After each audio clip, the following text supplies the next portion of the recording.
Getting ready. Ah, crap. I didn't pee first. Damn it. Or did I? I don't remember.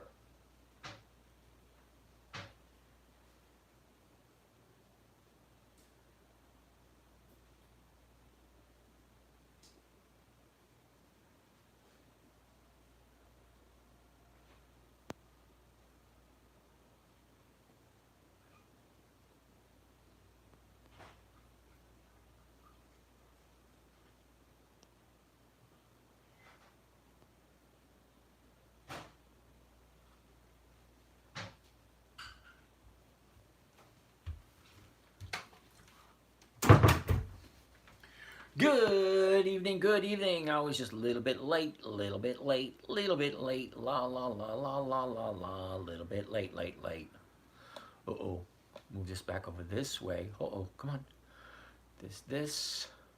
Got that. Whoops, get that done. There we go, that works. Go to this. All the way back here. Here we go. Hey, Scott's here. Unfettered. Eric, Kitty, Kitty Titty, Cool Beans. Hey, pal, how are you feeling? I'm feeling awesome today. Alrighty. Hey, Brandon's here. Brandon, you're here every night, dude, and on time. Imagine that. Well, it is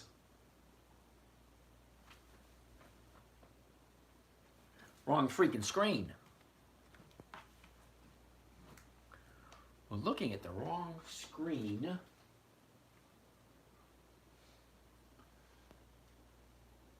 And there we have it. We are officially up and ready to roll. Alrighty then, everyone. This is James from Dividend Stock Talk, brought to you by the 10-Minute Trader, where I invest in dividend stocks for weekly cash flow for a safe, predictable, consistent 1% per week using nothing but pre-qualified dividend stocks. And those are companies that have continuously increased their dividends for a minimum of 20 consecutive years. Just shift over to TikTok because Instagram freezes on me. Well, alrighty then. Hey, Doc's here. Way to go, Doc. All right, so let's get started. Let's start up with where we ended up last night because we still have a bunch of stocks that you guys wanted to take a look at yesterday. So we'll take a look at them today. All that being said, first one on the list, you've got to be kidding me. Snow and Spy. Yeah, we're going to ignore those. Those are always a no. But, ooh, very first one on the list today. Richard Bruner, how are you today? Very first stock on the list today that we're going to look at is Macy's. Now, I particularly like Macy's. It's my most profitable stock for the year so far. Okay. It is over 100 years old. It used to be a dividend king, but something happened, so they're not a dividend king anymore. But all that being said, I still like PBR. Benjamin, really? PBR? PBR. All right, we'll take a look at PBR in a little bit, but let's keep going. As I was saying, Macy's is over 100 years old. They have name recognition. Charles, how you doing? Have name recognition you really cannot buy nowadays. You cannot buy the name recognition in which Macy's has. I'm going to make one adjustment to my Facebook video because that one is just off a smidge. There we go. That's a little better. Not much, but come on. Right there we go. Got to get adjusted. Nope, right there. Gonna turn that one just a smidge. There we go. A little adjustment to Instagram or YouTube. Which one should we adjust? YouTube or Instagram? Let's adjust YouTube because we got more people on YouTube than we do on Instagram. Hey, our Botco, what's happening? All right. All that being said, Charles, good evening, blah, blah, blah, yada, yada, yada. Franciscum, I can't read that, dude. Francis Macedo. Is that right? It looks like it says Francis Macedo. All right. Macy's, let's take a gander at it. First thing I always want to see anytime I pick up a stock is, where is the high of the year? Where is the low of the year? Where was it a year ago? And where is it currently right now? Well, right now means end of the week on Friday, which was yesterday. So not much has changed because we did look at this yesterday. Quickly looking at, that's not right. Here we go. Quickly looking at Macy's.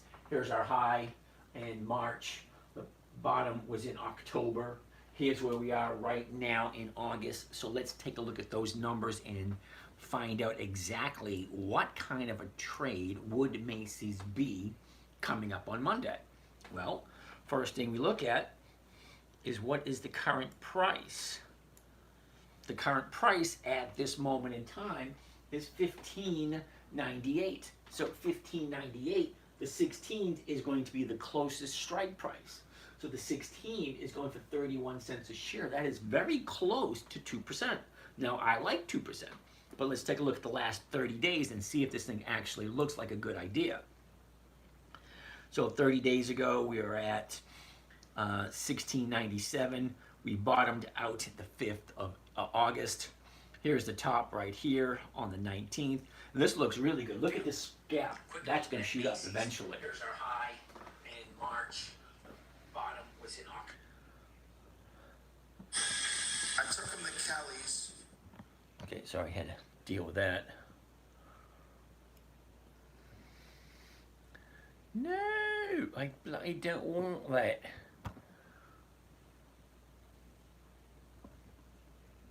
There we go. Why do I want the green screen from? No, no, no, no. I don't want the freaking green screen. Damn it. Normal. There we go. Back to normal. Taking a shot in the dark. Stock symbol ALL. Okay, well, let's take a look at ALL. I've never heard of it before. Yep. There's your shot in the dark, brother. AAL is a monthly optional stock, which means I can only do a covered call once per month.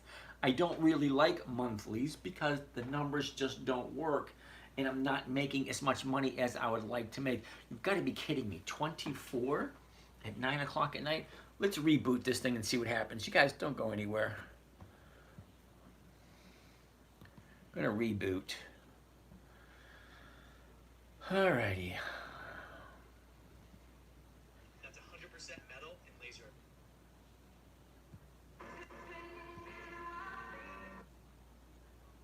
So we're going to try this one more time.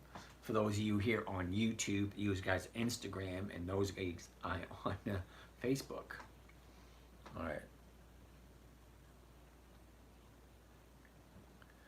All right, let's try this one more time. Here we go.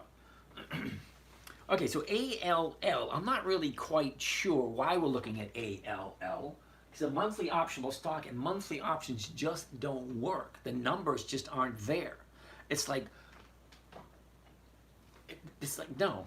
We're just going to say no, all right? All right, Bernie, how's it going? All right, next on the list, a VGO. So, a VGO. There we go. Okay, 166.41. Well, first I want to see is the high, the low. Where was it? Where is it? What direction is it currently going? What can I buy it for? 166.41. The 167 is going for 410. Well, that's lovely. I like 410. 410 works for me. Okay, that's way over 2%. That being said, AVGO, let's take a quick gander at it. We had a bottom back in late September of last year. That was the bottom of the year. Okay, 79.51. We topped it off at 184.94, and that was in the middle of June. So from the middle of June, she drops, pulls back, drops again. Here's where we are now, and it looks as if it should be coming down, hypothetically.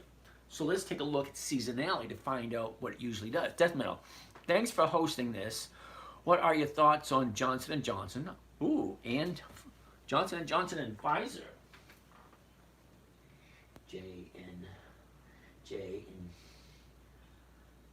PFE. Okay, I like both of those companies. However, hey, Vorb is here. However, Death Metal, you're going to find out that Johnson & Johnson doesn't have the greatest premiums whatsoever. Okay, Pfizer does. Pfizer's great. Apache Energy, Bodo. Bodo wants to look at Apache Energy, APA. Here we go. So let's finish up with AVGO first, okay? Now, last 30 days for AVGO, here we are. 30 days ago, we had a bottom right here at 129, and then we shot up to 170. 129 to 170 is a $40 increase, okay? A $40 increase on a $130 stock. That is right around 24% increase. What are shirts on sale? They're clever. I'm glad you like that. Oh, and the shirts. I'm working on it. Believe it or not, I have everything set up to have it done. I just got to do it. And the marketing thing is really not my thing. So building websites and that stuff, that's really not what I want to learn. And I'm new to trading. Where should I start my education? The best place to start your education is on YouTube and TikTok. Figure out what it is first you want. Because just saying you want to invest and make money, that's not being realistic. You've got to figure out how much time you have available, not only to do the trading, but to learn. Because you got to learn first. Then you actually have to do the trading. Love the shirts, love your thoughts and insights even more. Thanks for sharing them. Death Metal, woohoo! Cool beans. In the Macy's example, was Macy's a good candidate? Did it have the right chart setup? Andrew, reading candlesticks. Well, of course we're reading candlesticks. You know what, Death Metal? Oh, sorry, Charles. We're going to jump back on Macy's a second. Let me just finish up with AVGO. Okay? So AVGO is at currently at 166.41. The 167 going for 410. Excellent. Now here is where I'm going to say I'm going to pass on AVGO only because I see it up here. See, 30 days ago we're there, and here's our bottom here. You can only have one 30-day high. You can only have one 30-day bottom. Usually, when you're bouncing off of a 30-day bottom and you shoot up to find a 30-day high, well, Friday was a little bit of a pullback. Well, does that mean the stock is going to start coming down now? That's what it looks like. Okay. Jerry, thoughts on Walgreens coming into next week? All right, Jerry, I'm going to write Walgreens down. WBA. All right. Where were we? Okay, so AVGO. Let's quickly take a look at what AVGO usually does this time of year. For that, we use the seasonality chart. Now, holy cow. Do you see that? On your far left is January 1st. The far right is December 31st. This represents a whole year from January 1st to December 31st. The blue line represents the movement this year. Okay, the little blue dot right there represents the last trading day. That was Friday. So here, look at this right here. This is the section I want to look at. The end of August, beginning of September. But it looks perfectly flat. I love perfectly flat. Perfectly flat means perfectly flat. Perfectly flat means it's at no surprises to the upside, no surprises to the downside. So hypothetically speaking, for the next couple of weeks, we should see almost nothing. Almost. But where is it currently? Whoa. Here we go. Here we go. Okay, so here's where we are from the 30-day bottom to the 30-day top. There's the bottom, here's the top, here's where we are. Monday's going to give us a good idea of what direction it's going to go, but you know what? I'm going to write AVGO for 2 weeks from today. AVGO. Now, the reason why you may be asking, why is he writing all these down? I can't remember them all because there's 9,606. We looked last night. Last night we checked, and there's 9,606 companies we can choose any single day. Saying you're going to invest is realistic. Okay, Jason, thank you for that. Okay, cool. All right, so let's continue. So I like AVGO, but not for this week. I want to see it come back down before I jump in. Because what's going to happen is eventually the people who bought at 130 and now it's at 166, the high was over 171. Well, that's a $40 increase. People are going to take profits. Bobby, you want to take a look at John Deere, huh? That's DE. John Deere, DE. All right. So AVGO, I wrote it down. We're going to take a look at it in 2 weeks. Now, why do I write stuff down? Well, there's 9,600 different companies to look at. I'm not going to remember them all. So if I write it down, hey, Reggie Bo Jackson, thoughts on Whirlpool? WHR. WHR, Whirlpool. Reg, we're going to get to that in a little bit. TikTok, share the video, encourage more business. Erica, good evening, young lady. All right, let's keep going. Somebody wanted to go back to look at Macy's. So let's go back to look at Macy's before we move on. Macy's, we all know it's one of my favorites. Okay, so here's the 30-day setup. This is what I'm looking at. Now, I already have some Macy's. All right.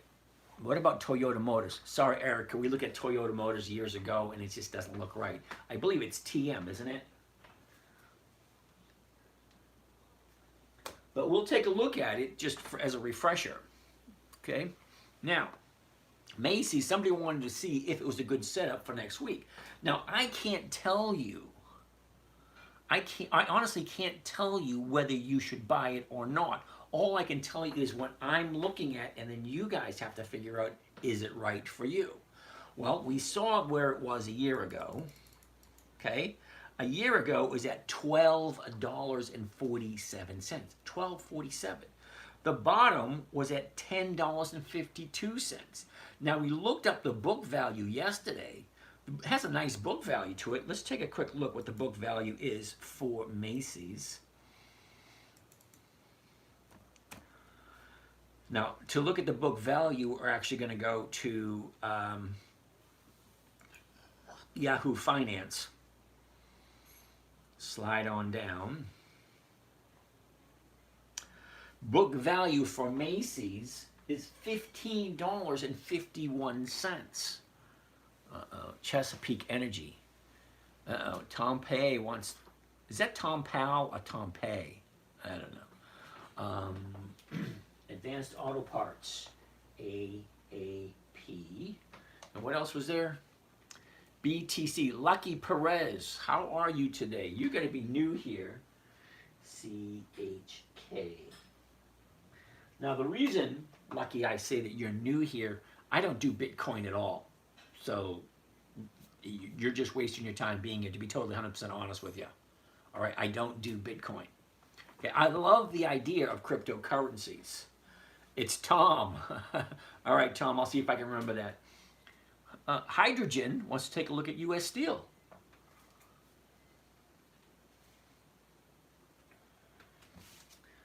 All right.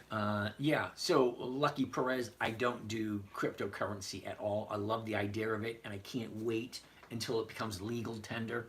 I would love to be able to take a little bit of Bitcoin, Ethereum, Doge, or whatever those stupid coins are and go and buy a cup of coffee with it. But at this moment in time, I can't. I can't pay my bills with it. I can't buy a stick of gum. I can't buy a cup of coffee. So no, it's going to be a no until it becomes legal tender for me. You like it, you do it. All the best to you. XRP, oh my goodness, the same thing. I don't do cryptocurrency. XRP is a waste of time. Sorry, Flash. All right. What were we just looking at? Macy's, the book value. Okay, so great. I like Macy's, and you have to decide whether or not you like Macy's at $15.98. Because at $15.98, I'm getting close to 2% on Monday. Okay. Simone, how are you today? Way to go, Simone.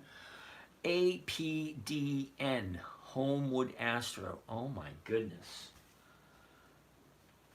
You're definitely new here, dude. I have never heard of APDN. Okay, usually APDN. Not to toot my own horn or anything, but if I've never heard of something, it's usually no for this trading strategy. This trading strategy is for weekly options, not monthlies, and definitely 20 years of increased dividends. If the stock is $2.54, I'm having a difficult time believing it has dividends at all. Lucky Perez, if you have a Coinbase account, you could buy anything with Bitcoin, but I respect your response. Hey, Lucky Perez, you know, I am all for, really, seriously, I am all for in some kind of currency that is not being controlled by the central bankers. Okay? If the people's currency, I love the idea. Roku, okay, yeah, no, not been around long enough. Okay, ROKU, very new. Yep, I get it. Okay, so I don't do companies that don't have consistent profits. Now, when I say consistent profits, what is the best high yields stock? Bailey, you're new here. I don't really operate that way. Charles, how does book value help in selecting a good candidate for your strategy? Actually, it has absolutely nothing to do with picking. It has to do with absolute worst case scenario. So let's say, hypothetically speaking, Macy's is currently at $15.96. Okay? So if I bought Macy's at $15.96, all right, I would own Macy's at $15.96. And the book value for Macy's is $15.51. So what does that mean?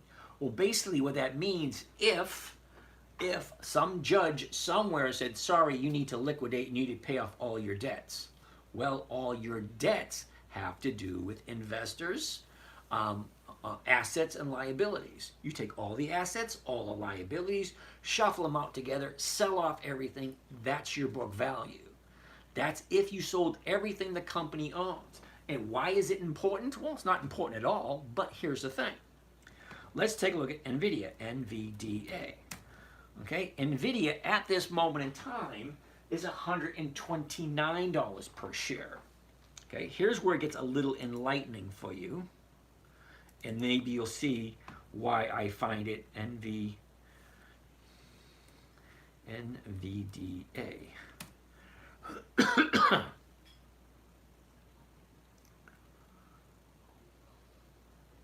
Okay, here's where it gets important. Now, Macy's is $15 a share. The book value is $15.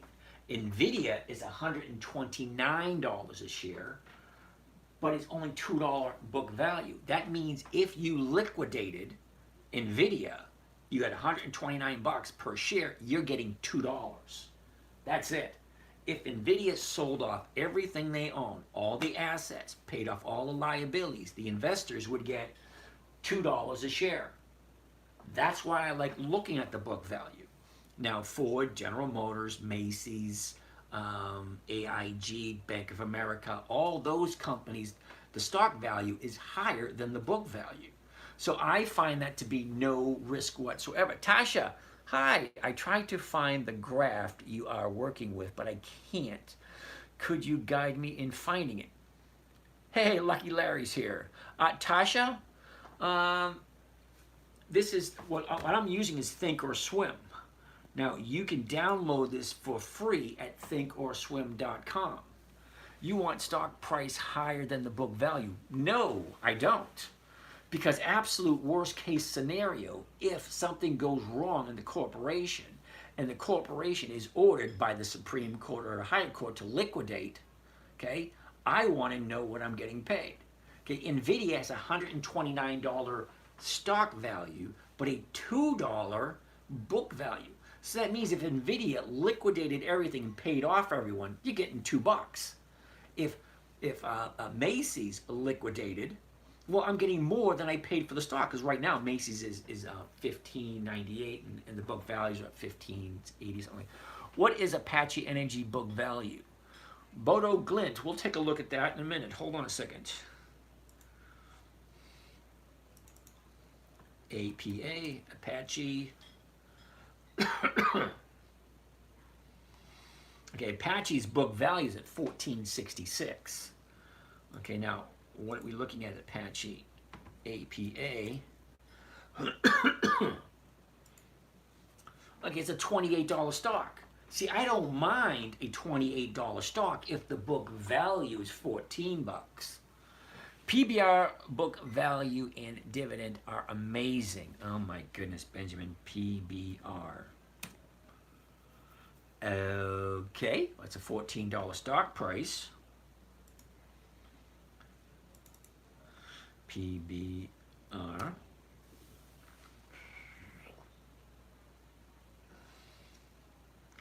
Book value is $28.98. Okay, fine. What is the dividends?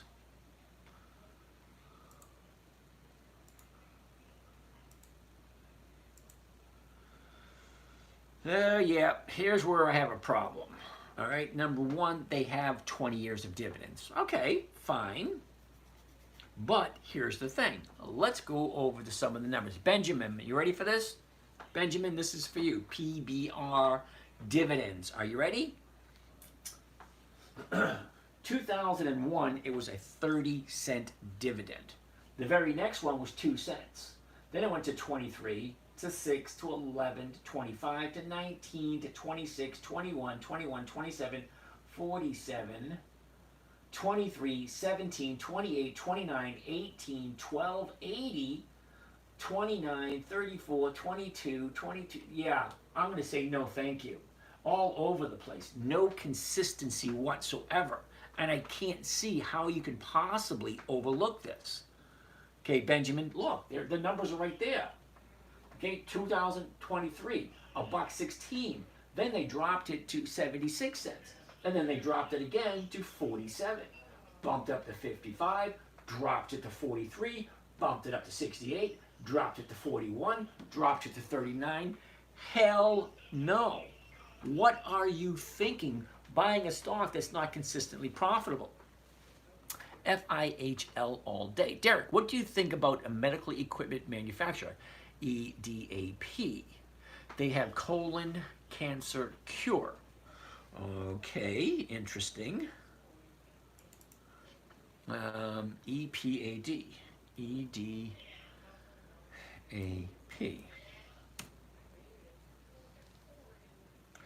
Okay, Derek, I'm terribly sorry about this, dude, seriously.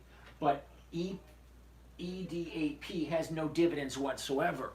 Now, when you join this little TV show or whatever kind of show you want to call this, right up the top corner it says dividend investing for weekly cash flow. This company has no dividends at all. So that's going to be a no. Okay, COS 62. You think FIHL. Okay. Never heard of it, FIHL. And I'm always for, giving people the benefit of the doubt. Fidelis Insurance Holding. Yeah. Okay, dude, I'm going to say hell no to that one all day. Okay? 10-cent dividend, and they paid 2. That's it. Now, when I say I like to have consistent increase in dividends, I like 20 years, not 2 quarters. Okay, March is what, the first quarter, and then the second quarter of this year, no other dividends whatsoever. Sorry, COS 62, it's going to be a no. What section of Yahoo Finance are you finding the book value? All right, Tom, I'm finding that under statistics. Okay, right under statistics. Now there's 2 book values. The one down the bottom is the one you want to look for. Okay, Bodo, we haven't looked at John Deere yet. COS GBDC. Oh, come on, man. You got to give me a break here. Okay, people, simple. All right. Donald, we looked at Altria yesterday, and we said no to Altria only because here's where Altria is at the moment. It's at the absolute high of the year. So I don't like the absolute high of the year, and the reason why I don't like the absolute high of the year, you make your money in the stock market buying low, selling high, not buying high and waiting for it to go higher. Yeah, no, I don't do that. Sorry, because I do like Altria, I do, but I'm going to wait for people who bought it down here at 48 and 47 to take their profits, and then this thing starts to drop.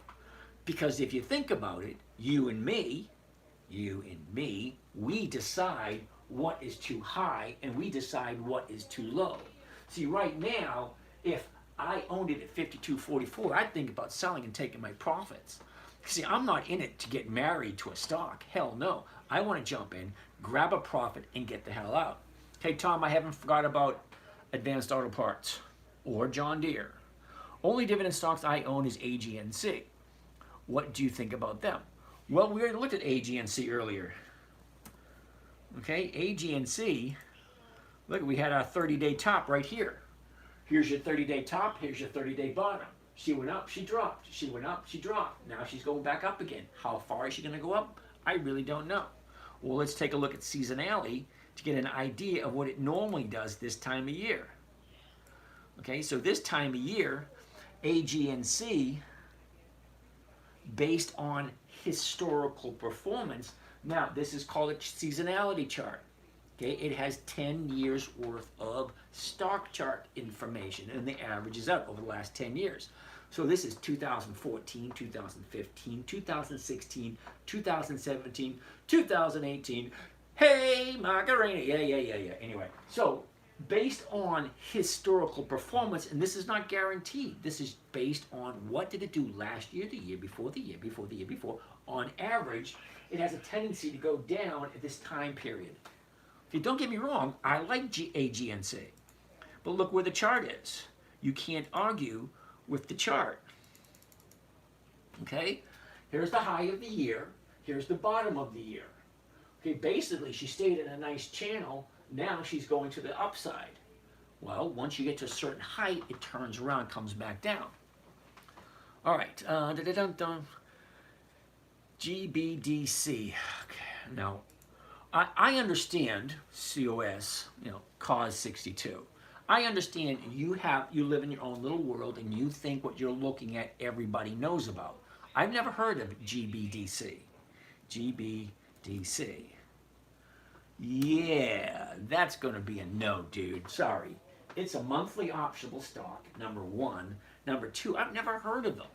Okay, I've been doing this for 20 years. I can rattle off stock chart symbols, and just by you suggesting who it is, I know who that is. I've never heard of this company. GBDC. GBDC.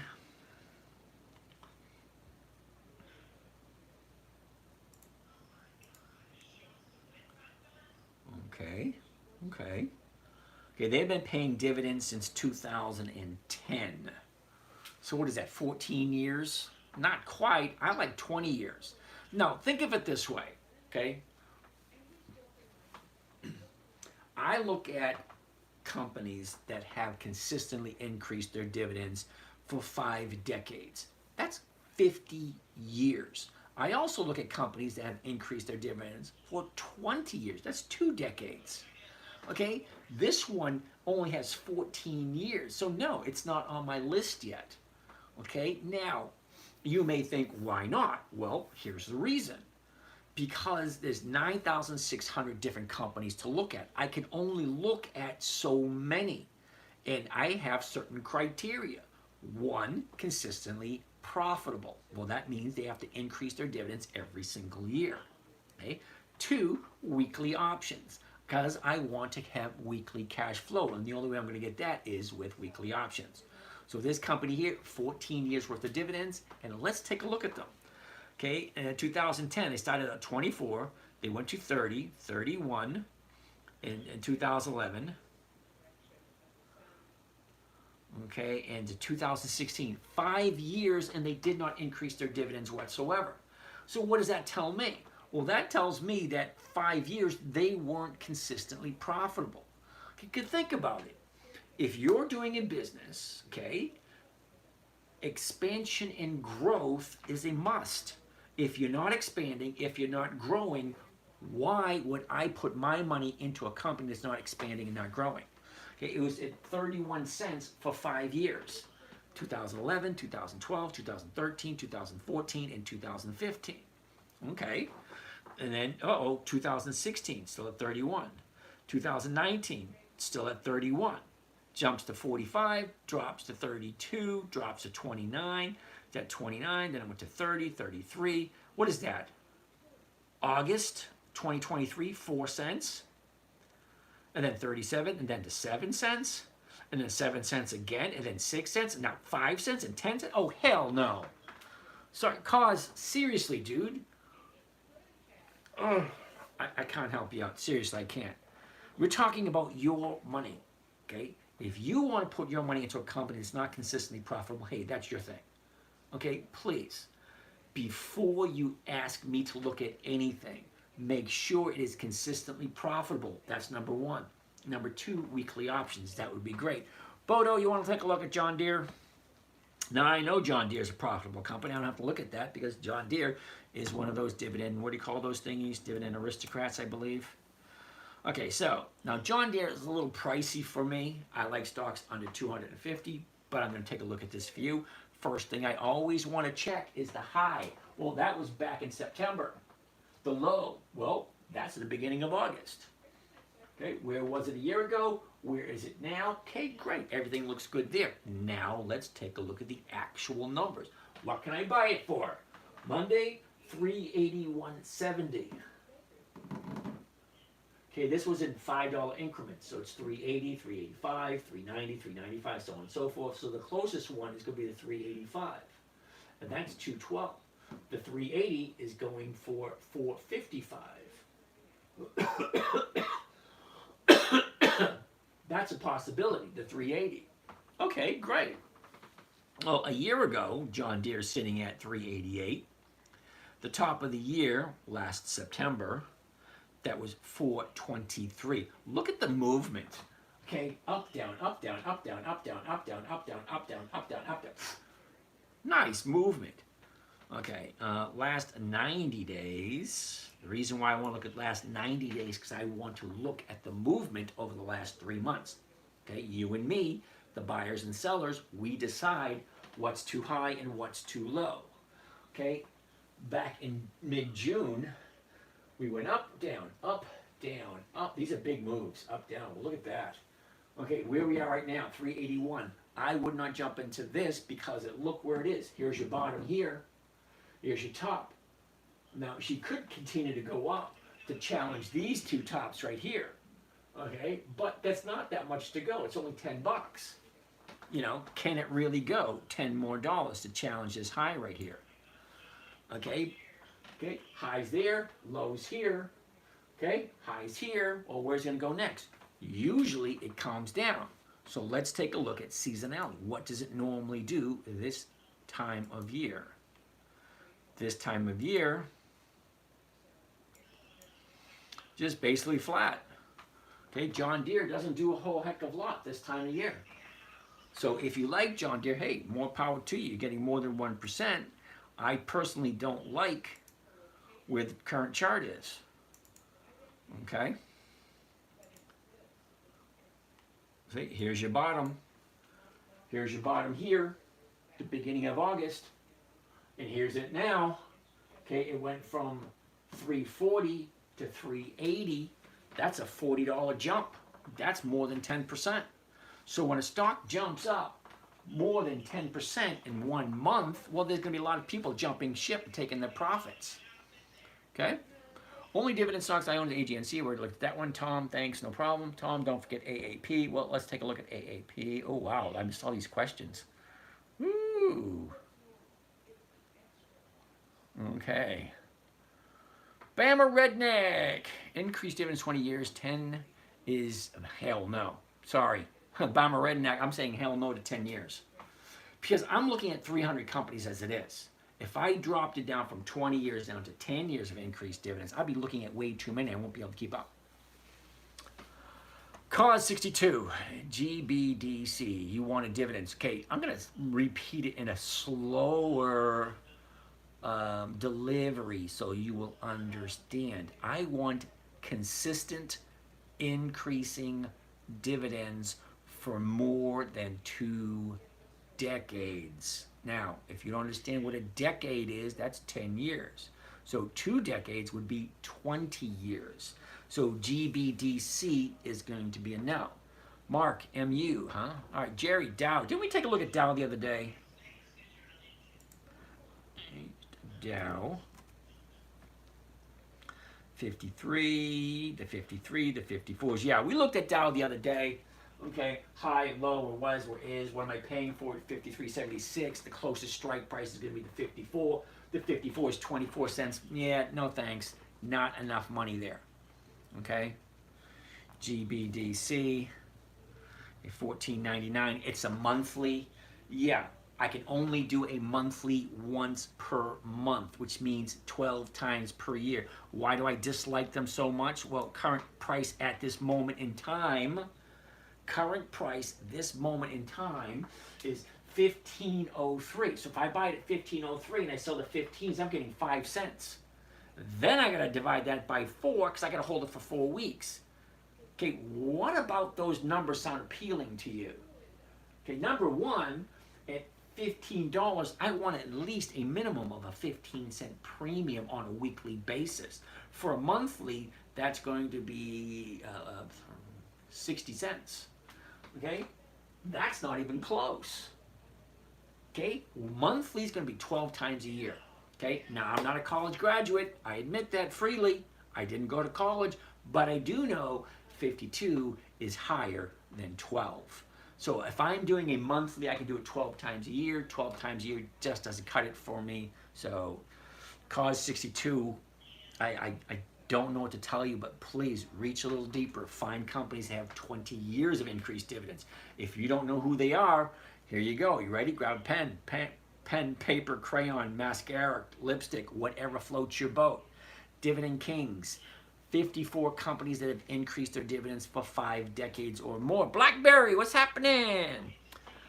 List number 2, the Dividend Aristocrats. 67 companies that have increased their dividends for 25 years. Dividend Champions. 150 companies that have increased their dividends for 25 years also. Dividend Contenders.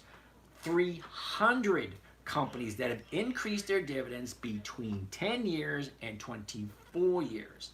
And then the 5th list I have for you is Warren Buffett's stock list 2024. I like Warren Buffett. He seems to know what he's doing. I have no problem piggybacking off of his stocks. Okay, MU, huh, Mark? You want to look at MU? 102.85. Cool. High, low, 103. Ooh, nice. All the numbers. Check it out. Here's the high, here's the low, here's where it was, here's where it is. Right now, 102.95. The 103 is going to be the closest. It's going for 289. Well, that's over 1%. That's what I'm looking for. It's really not that difficult. But let me just quickly check something. What is MU dividends look like? Yeah, I'm going to say no. The reason, who came up with this? Mark. The reason why I'm saying no to MU, I like 20 years of increased dividends. This was 2021, 2022, 2023, 2024. That's 4 years. Why would I be looking at a company that's been having dividends for 4 years and not consistently increasing? Because look, 2021, it was 10 cents. Then it jumped to 12, and it hasn't changed since. Okay, so what does that tell me? I said in the last 4 years, well, they haven't been consistently profitable. Okay, so if you are giving out 10 cents a share as a dividend, and the very next year you pay 10 cents yet again, well, that means you're not making any advances from 1 year to the next. You're just staying stagnant. And if you're staying stagnant, not increasing, you're actually going backwards because inflation is taking our buying power away.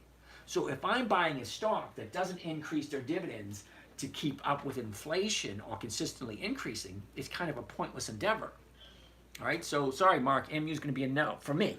If you like it to be considered a profitable trader, do you have to make 5% or 10% a month be profitable trader? Okay, Harrio, it's different for everyone. Now, you got to remember, Harrio, most people used to buy stocks and hold them for decades and collect a dividend or look for capital appreciation. Right? I don't do either one. I'm looking specifically for cash flow. I'm looking to get in on a Monday. I'm looking to get out on a Friday. It's a simple strategy. It was created for my 9-year-old daughter back in 2008. Okay, she was 9 years old, and she said, "Daddy, can you teach me what you're doing?" Oops. So here we go.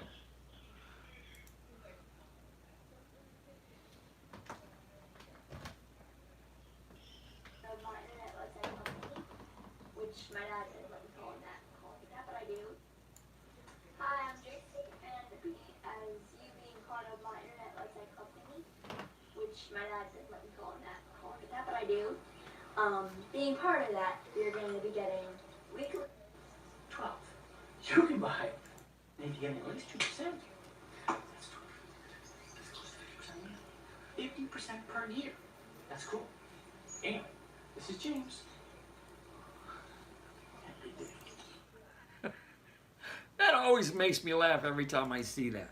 Now, I did that video with my daughter 12 years ago. I think she was 11 or 12 at the time. And she'd been trading for a couple of years, and she wanted to get a little bit more into it. Now, here's the thing when you're trying to teach a 9-year-old how to trade. It has to be simple. And adults have the most difficult time with that one phrase. It has to be simple. It has to be safe. It has to be predictable, consistent, and no way for her to lose. Because we all know what happens when a 9-year-old loses money. She cries, makes dad feel like crap. Mom gets involved. I'm on the couch for the next couple of days, and it's just not a happy thing. So, simple, safe, predictable, consistent, and no way to lose. That's the 5 criteria I had to come up with this strategy. So here it is. Are you ready? The 5 rules. Rule number 1, never, ever, ever buy something you do not understand. When you come up with a company and I say, what the hell is that? I don't understand it. That's going to be a no for me. Okay, I've been doing this for a long time. Companies I know and understand, companies I grew up with. Now, I grew up in the 60s, 70s, and 80s. So there's a lot of companies I know of, all right, that I invest in. Let me just read off a couple to you and see if they make sense. Come on.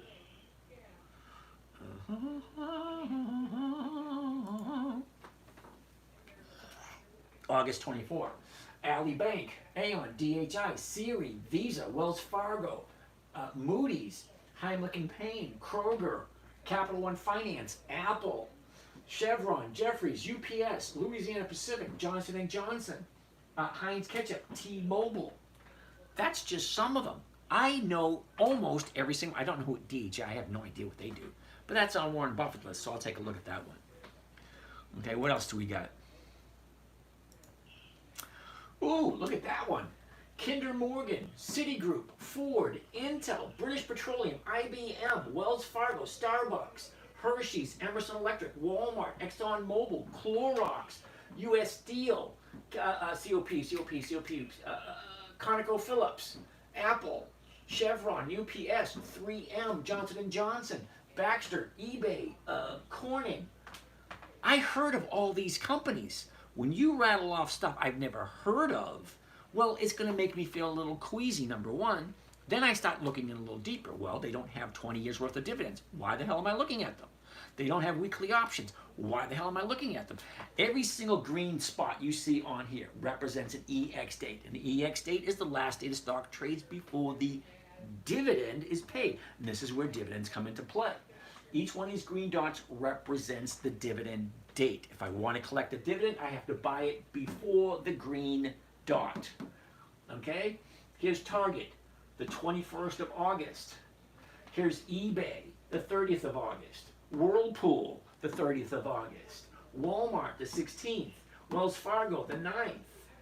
Kinder Morgan, the 31st. So on and so forth.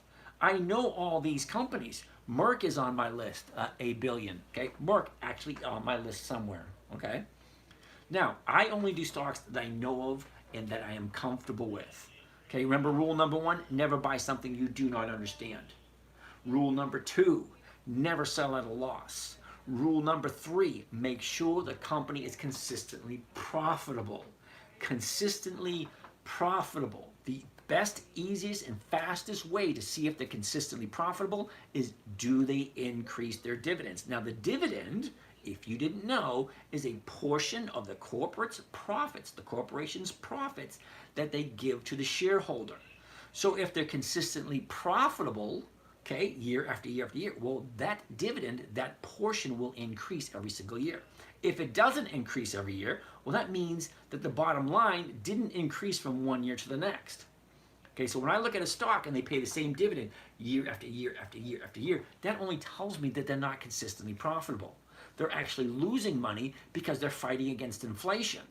So inflation continually is going up, which means a dollar value is continually going down. So if we're not consistently profitable, yeah, we're going backwards. So no, I like companies that are consistently profitable. Rule number 4 is make sure they have weekly options.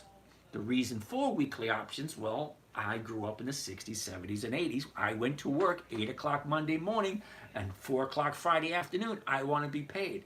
Same thing. Monthly options, I can't do that. Okay?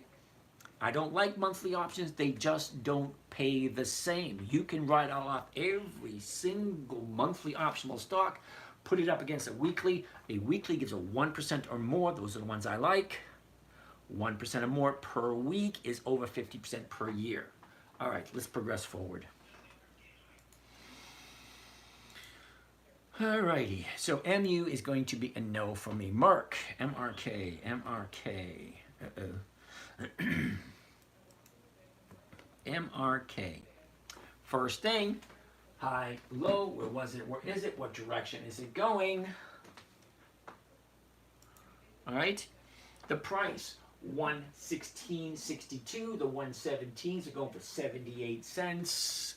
No, not 1%. Terribly sorry there, billion. AGNC is my biggest dividend stock holding. All right, Derek, cool beans. Glad you like it. Donald Powell. I have been reinvesting my Altria for 5 years now. Cool beans. Chevrolet, how are you?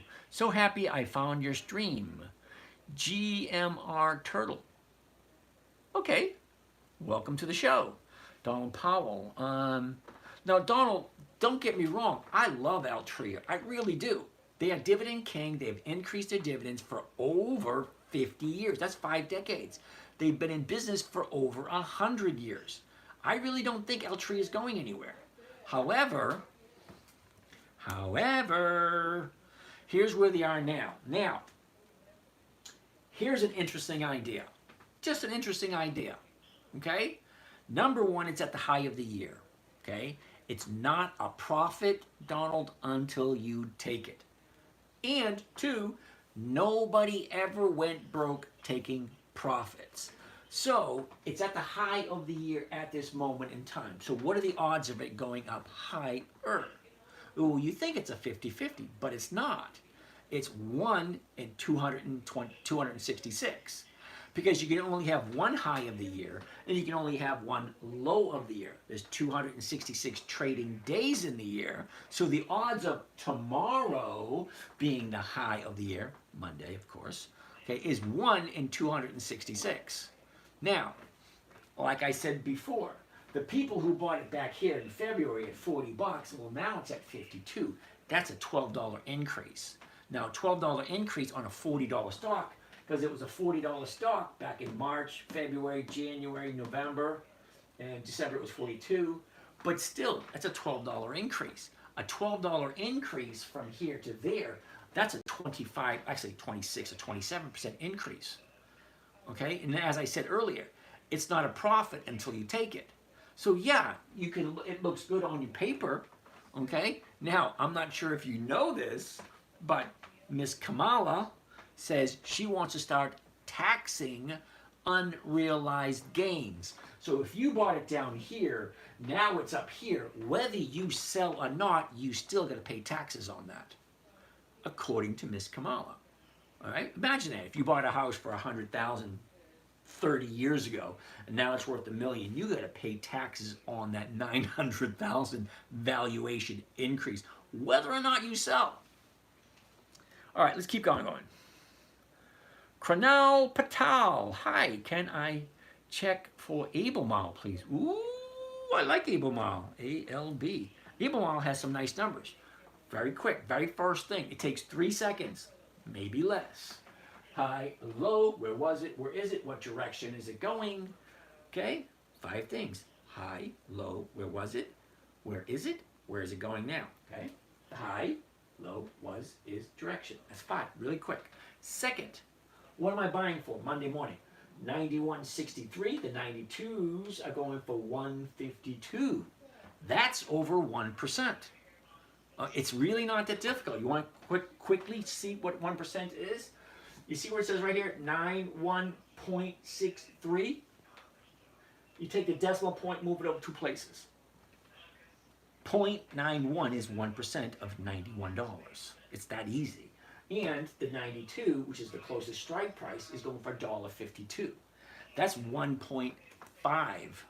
That's 1.5% for the week for Albemarle, if you like the company. So let's check out the numbers. Okay, last year, 190, 124.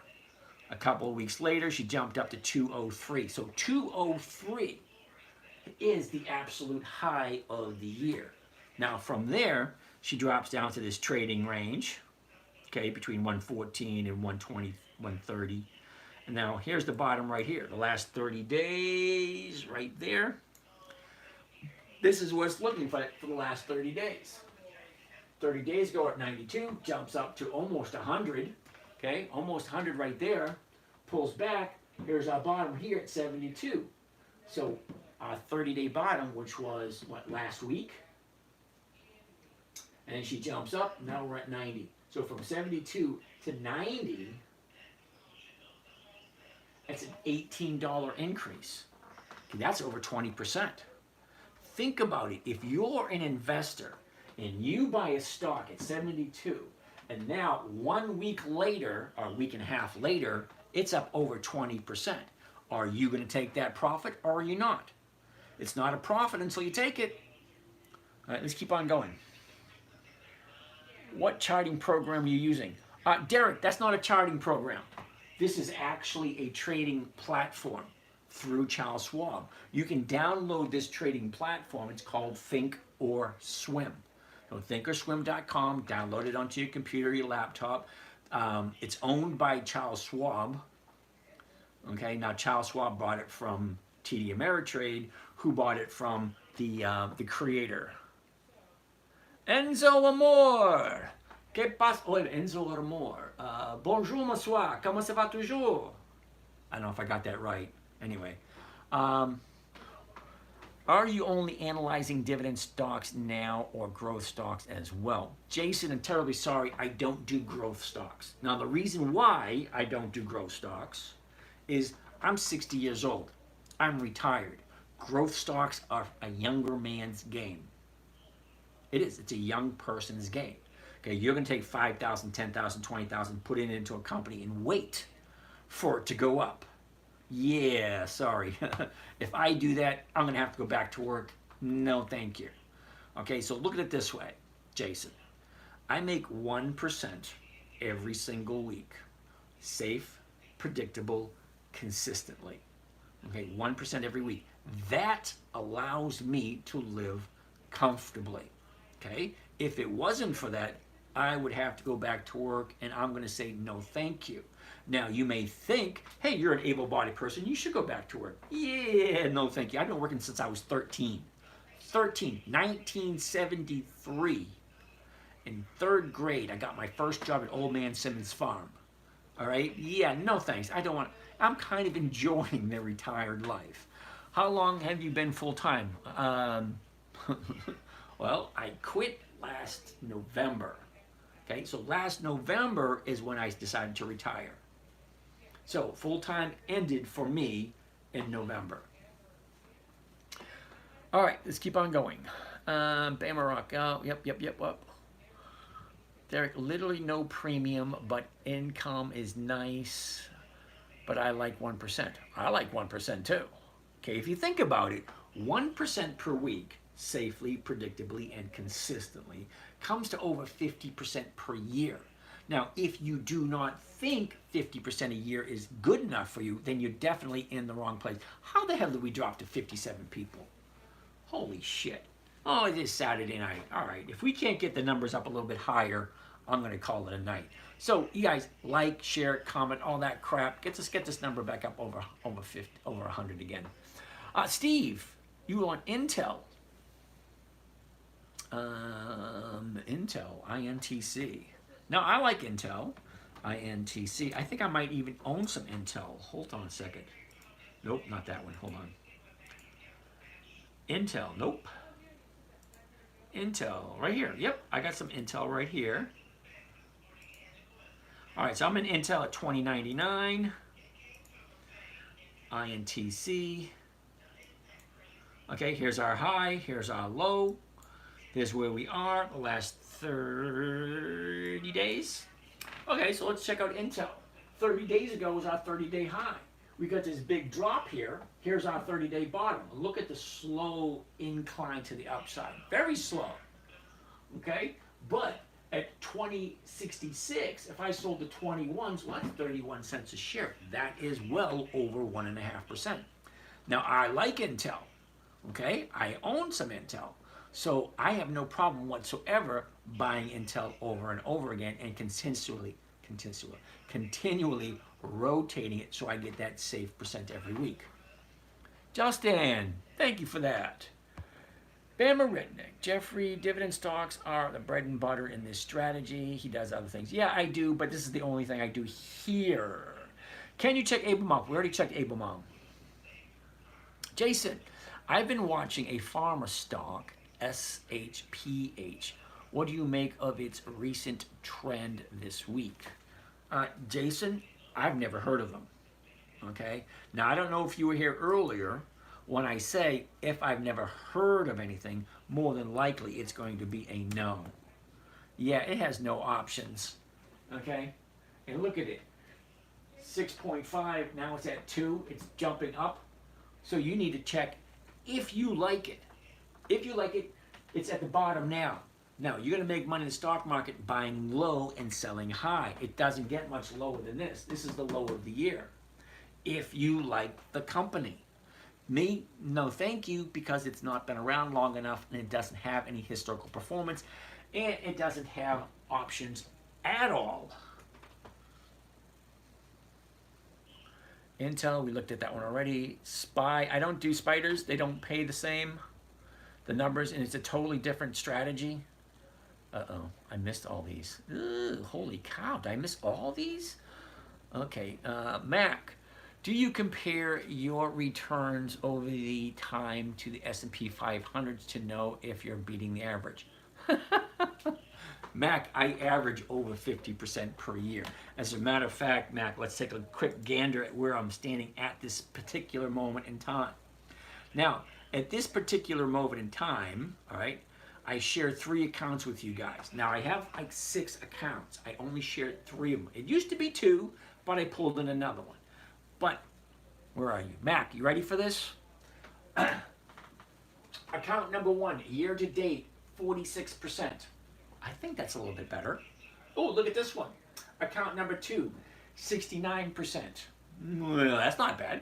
Account number 3, we're up at 10%, but that's only been a month old. That account is only a month old, and I'm already up over 9% for 1 month. Okay, so let's keep on progressing. And if you're thinking about it, Mac, and you really want to do some testing, okay, here's all my trades for the year. Okay, all the way back to week number 1. Okay, week number 1. Okay, 2.12, 2.99. Week number 2, 1.3, 2.43. Week number 3, 0.85, 1.35. Week number 4, 0.9, 2.78. Week number 5, 1.03, 1.62, blah, blah, blah, blah. All, every single week. We're currently in week number 39.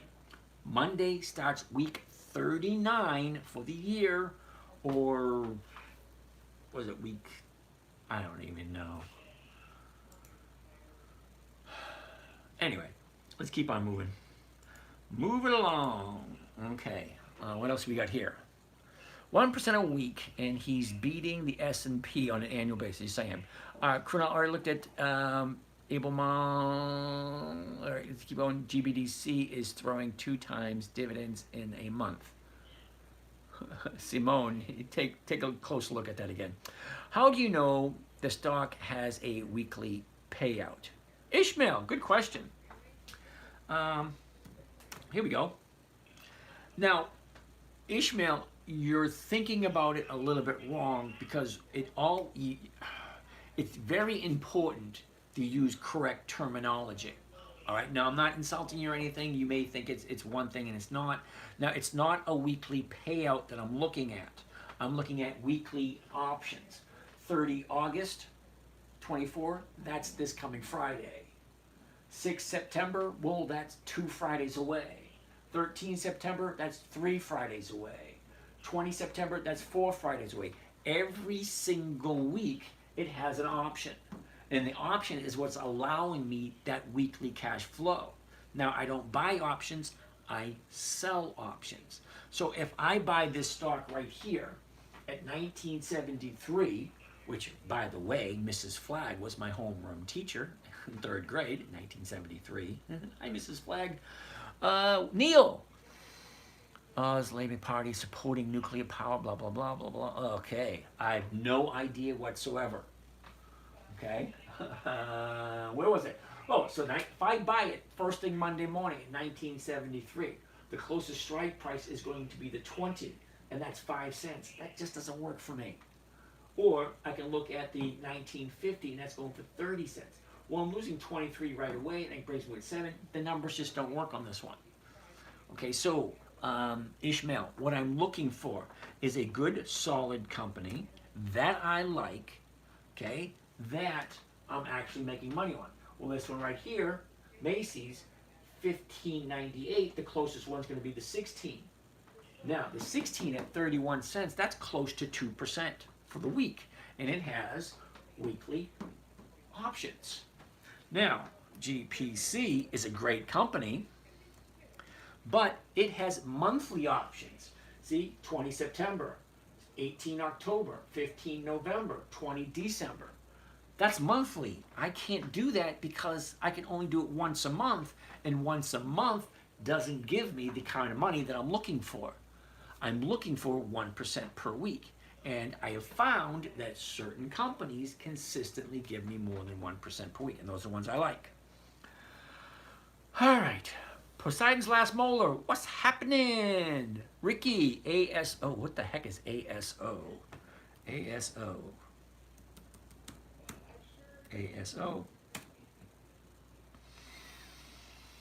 Academy Sports. Wait a second. We looked at this one before. Now, I've never heard of it. Well, listen, I have heard of it because somebody asked me to take a look at it. ASO. Okay. All right, so ASO. Hey, Ricky, ASO, 22, 23, 24. It's only 3 years worth of dividends. Started out at 8 cents, then it went to 9, now it's at 11. Okay, well, they're increasing it every year. That tells me they're profitable every year. Okay, 8, 9, 11. Okay, they've only been paying dividends for 3 years. So it's going to be a no. All right, Mac, sounds like you have a strategy you believe is beating the average, but you would have to test it. Oh my goodness, Mac, you're new here, aren't you? You're new here, Mr. Mac.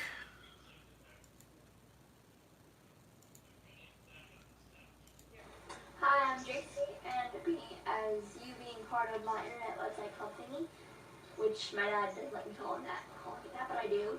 2 trades a month, 20 days. 20 days in the month of January, you can do 2. 1 every 10 days. Okay, so you get 2 January, 2 February, 2 March, blah, blah, blah, blah, blah, 24 for the whole year, and if you get at least 2%, that's close to 50% a year. 50% per year. That's cool. Okay, so, Mac, I'm not quite sure if you understand. I shot this video with my 9-year-old, well, she was 11 at the time. Now, I created the strategy for my 9-year-old daughter back in 2008 because she wanted to learn to trade. Simple, safe, predictable, consistent. That's what she needed. Simple, safe, consistent, and predictable. Okay, this is me in 2012. How long ago was that? That was 12 years ago. Okay, now, I haven't done it yet, but I do have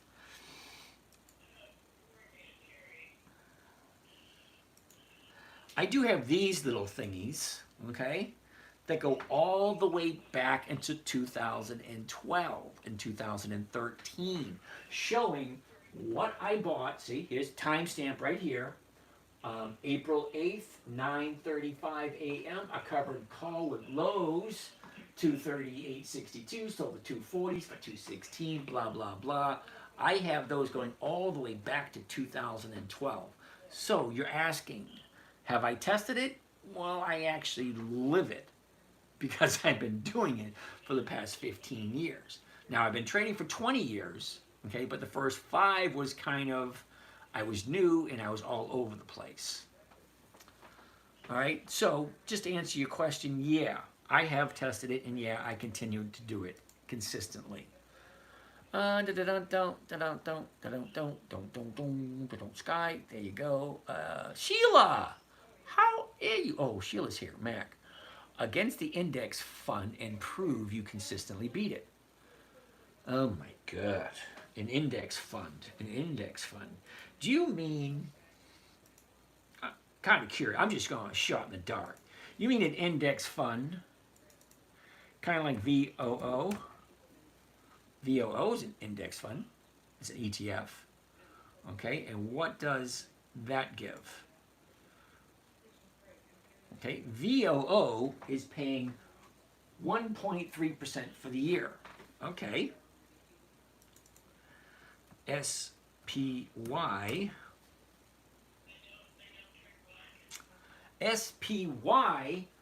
1.24% for the year. Okay? Does anybody have any other index funds off the top of their head? Because Mac, you're new here. Okay? Trust me, you're new here. I'm very good with names. I know when someone's new, especially when they start commenting and what they say. I have a great memory most of the time. Now, I have been doing this for over, well, I've been doing this particular strategy for over 15 years. ASX 200. Okay, let's try ASX 200. ASX 200.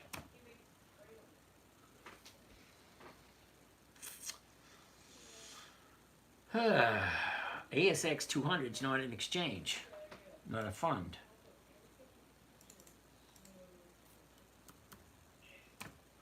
ASX. All right, it's not giving me mutual funds, ETFs, stocks, indices. Here we go, indices. Okay, ASX 200, here we go. It's not giving me any numbers to work with. So how the hell am I supposed to know?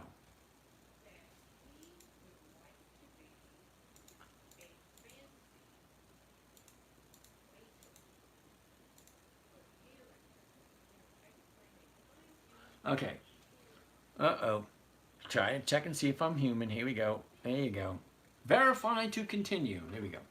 All right. So anyway, Mac, I hope that fulfills your desires whatsoever. Yes, I have checked it. Yes, I get over 50% per year. I'm already over 60%. We're not, well, we're just a little over half a year. Grew up with them and I like them. All right. I'm beating it by 3.5%. Okay. What is she doing now? I have no idea what she... Oh, my daughter, yeah, she does... she's a dog groomer. All my kids have no interest in money whatsoever. I think they're waiting for me to do that. Otherwise, you shouldn't be recommending this strategy to most people. Well, Mac, you are highly inappropriately wrong. I come out here and I say specifically, don't listen to a damn word I say, do your own research. This is what I do. Okay, I'm not suggesting this to anyone. I'm not recommending this to anyone. What I'm doing, I'm just taking a look at the stocks you guys tell me. So, ASO, I tell you what the numbers are. Okay, well, I can get a third grader to say, wait a minute, ASO 5501. Well, the 55 is going for 60 cents. That's over 1%. Great. Well, here's the high, here's the low, here's where it was years ago, here's where it is now, and this is the direction it's currently going. I don't recommend anything to anyone. Okay? I admittedly say, hey, I have no education whatsoever, other than the fact of, what do they call that? A road less traveled. Okay? School of Hard Knocks. Kevin, you recommended any books? Do y'all recommend any books on this strategy? No. Is your daughter doing investing now? No, she's not. Me too. Way to go. Siri is a good one. Yes, it is. DHI, I think, is Dr. Horton's home builder. DHI, Dr. Horton's home builder. I don't know. But DHI is on Warren Buffett's list. Yeah, I think so. All right. Books that I would recommend. You know what I liked? I liked the book Wall Street Money Machine by Wade Cook. That was a good one. All right, so let's keep on going. Siri, a billion wants to take a look at Siri. S-I-R-I. Now, I had some Siri last week. I got rid of it. Now, like I said, I don't suggest anything and I don't recommend anything. I tell people, do your own research.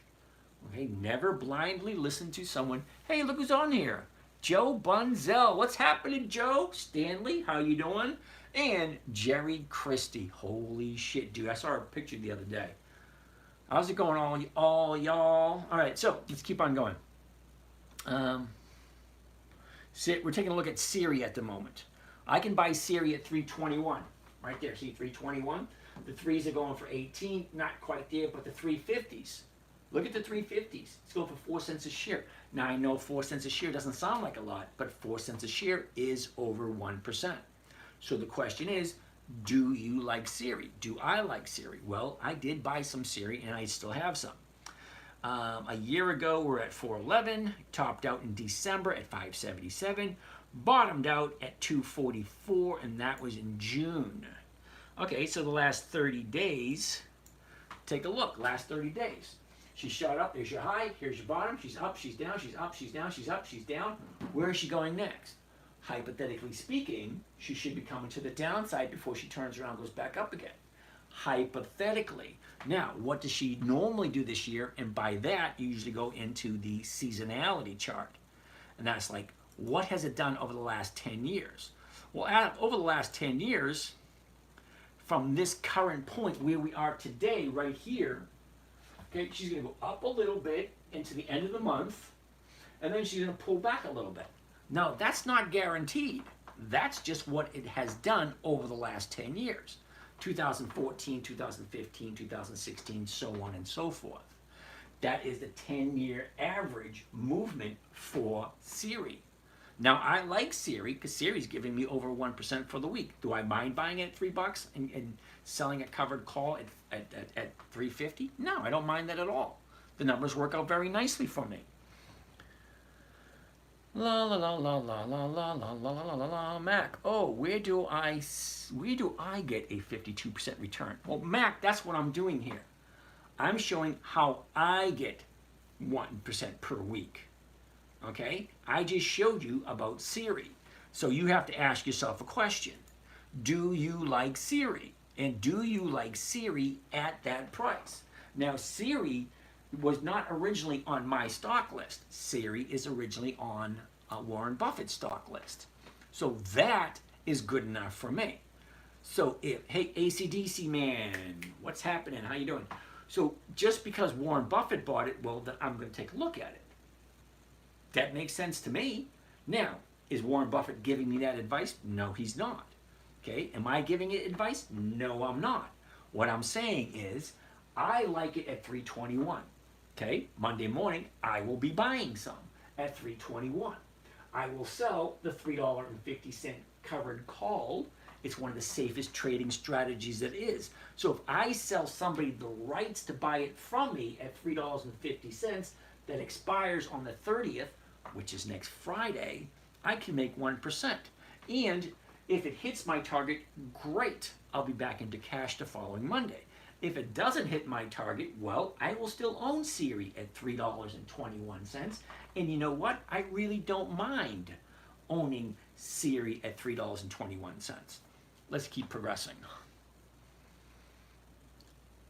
How long do you keep a stock? Oh, Erica, I think I just said it just now. I like to buy it on a Monday and be out on a Friday. The longest I've ever held anything was 9 months. And that was, no, that wasn't Kimberly Clark. Who was it? Yeah, it was Kimberly Clark. Yeah, Kimberly Clark. I've owned it for 9 months, and that was last year. Consistently. Yep, Mac. That's a good thing. All right. Cost you too, but split my portfolio and do this with 70% and 30% with high premium stocks. Cool beans, Redneck. I'm kind of curious how it works out for you. You know what's funny is that, holy cow, it's only 50 people. Somebody had a couple of trades this week, and they said they're going to come back on Friday to let us know how it worked out. Poseidon's last mola. I thought Kamala's unrealized gain tax is only high net worth. I really don't know. Okay? Just listening to that woman makes me nauseous. That's almost as bad as what's that? That Karine Pierre? What's her name? The girl with the mop head, curly hair girl. Yeah, every time she opens her mouth, it makes my flesh crawl. Mac, feel like Macy's stock has been going down quite a bit over the past 6 months. Well, Mac, you're 100% correct. Let's take a quick look at Macy's. So we've been following Macy's since January. Okay. She's been in this little trading range between 18 and 20 for the last 6 months. The last 30 days, she just dropped down. Okay, great. But here's the thing. Macy's is my biggest performer to date. Let's get out of there. So if we come all the way back and look at week number 1, okay, here's week number 1 right here. Macy's, General Motors, Ford, CVS. Week number 2, Macy's, Ford, General Motors, Clorox, Lowe's, Ford. Week number 3, Clorox, General Motors, Capital One Finance, Ford, Macy's. Okay, if you take a look at all my trades for the year, okay, week 3, Macy's, week 4, Macy's, week 5, Macy's, week 6, Macy's, week 7, Macy's, week 8, Macy's, week 9, Macy's, so on and so forth. All the trades are right there, available online for you to take a look at. Okay, you pull up one of these, take a look. Here's the timestamp. Okay, 2/26/24, 9:30 a.m., 9:30:02. That means 9:30 and 2 seconds. That's like the first trade of the day. The market opens at 9:30. Okay, buy 2,000 shares of Macy's, 1937. Sell 20 contracts of Macy's, the 1950, at 86 cents a share. I don't know where you went to school, but 86 cents a share on a $19.50 stock, that's over 4%. I love Macy's. Macy's have been very nice to me this year. Let's keep going. Okay, what's next? Proposed gain tax, yep, what? CO2, I've been buying calls and puts and losing this way. I have been going strong, okay. Thoughts on HOLO? What the heck is HOLO? Now that should give you an indication right there. What the heck is HOLO? H-O-L-O. Uh-oh, H-O-L-O. Yeah, no, sorry, dude. Savvy for you. Nope. Tom, with respect, I wish you would take the tickers in order you receive them. All right, Tom, I'll see what I can do about that. Erica, blah, blah, blah. What's my net worth? None of your damn business. I guess he's got paid for views. Nope, not at all. 1% a week compounded is 62%. Yep, I know that. Mullen. Ooh, I missed something. Where was I? All right, here we go. Simone, no dividend for Intel. Yep, I know that. Mac, why net worth is over 2 million now? Well, good for you. Charlo, you should pay yourself 200 with your earnings teaching stocks as nonprofit. Great help. I was thinking about converting to a nonprofit organization. Thinking about it. I'm here to keep going. And how and why do you close a trade? Oh, that's an interesting question.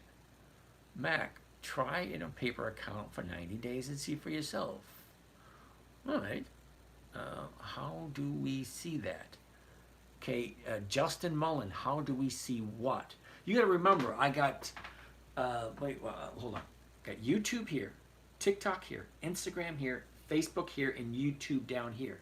It's very challenging for me to keep up with all the conversations that keep popping up. So when you say, how do we see that? I have no idea what that is. Hey, Mac, if you are consistently beating the S&P 500, you should be managing a big fund. Oh my God, I love it when people tell me what I should do with my life. If you don't like what he's saying, then you should be not. What are you doing here? Thanks, Erica. Mac, he actually has that in the works. Yes, I am actually working on putting together, I'm debating between a hedge fund or a mutual fund.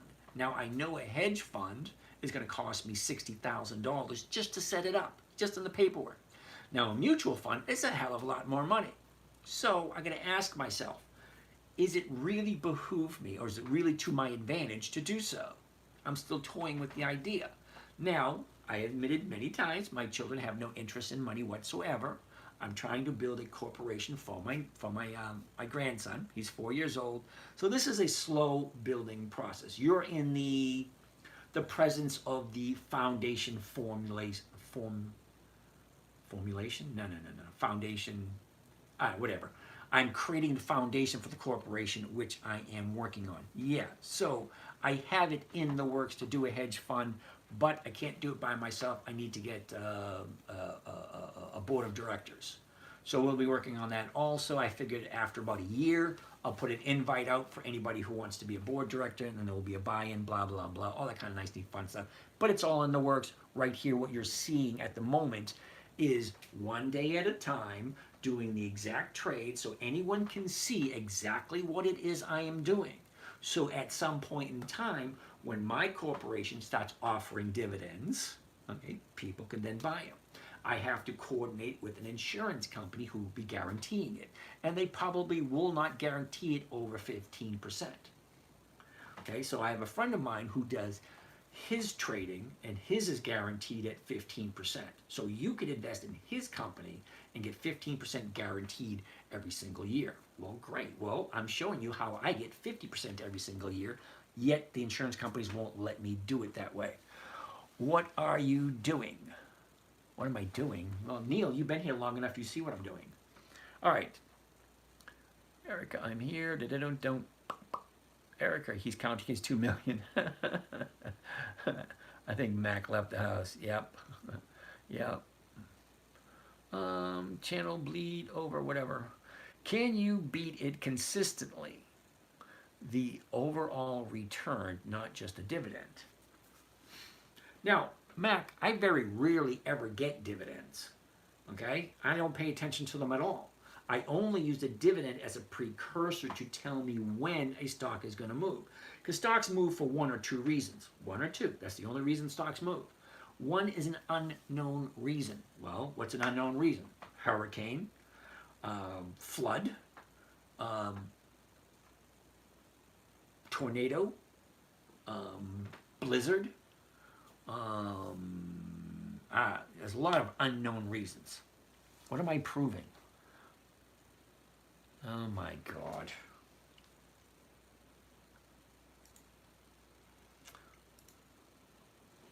What kind is this one?